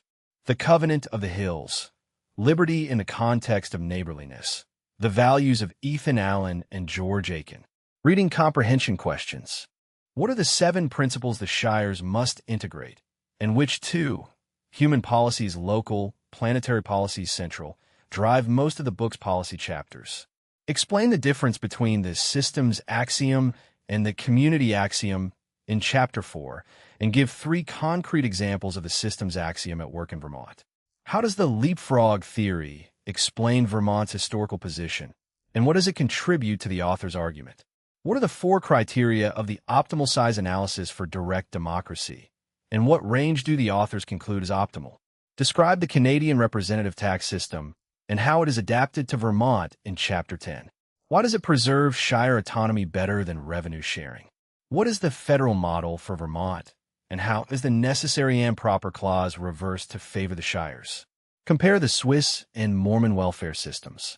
What principles do they share that the authors want for the shire welfare system? Why does the book defend the freehold against Act 250 and Act 200? What land use tools does it offer as alternatives? What is shire citizenship, and how does it differ from state or national citizenship? What role does the new state government retain, and what does it give up? What is the Information Audit Board? Critical thinking. Is the systems axiom a fair characterization of all centralized administration, or does it conflate necessary coordination with illegitimate control? Where would you draw the line? Critical thinking. The authors assert that direct democracy at the human scale is a requirement for a working representative republic. Is this claim supported by the evidence they present, or is it an article of faith? Defend your answer with reference to at least 2 chapters. Critical thinking. Would the Shire Federation actually protect property and liberty better than the current system, or would it simply relocate the same problems to a smaller stage? Consider the welfare and education chapters in your answer.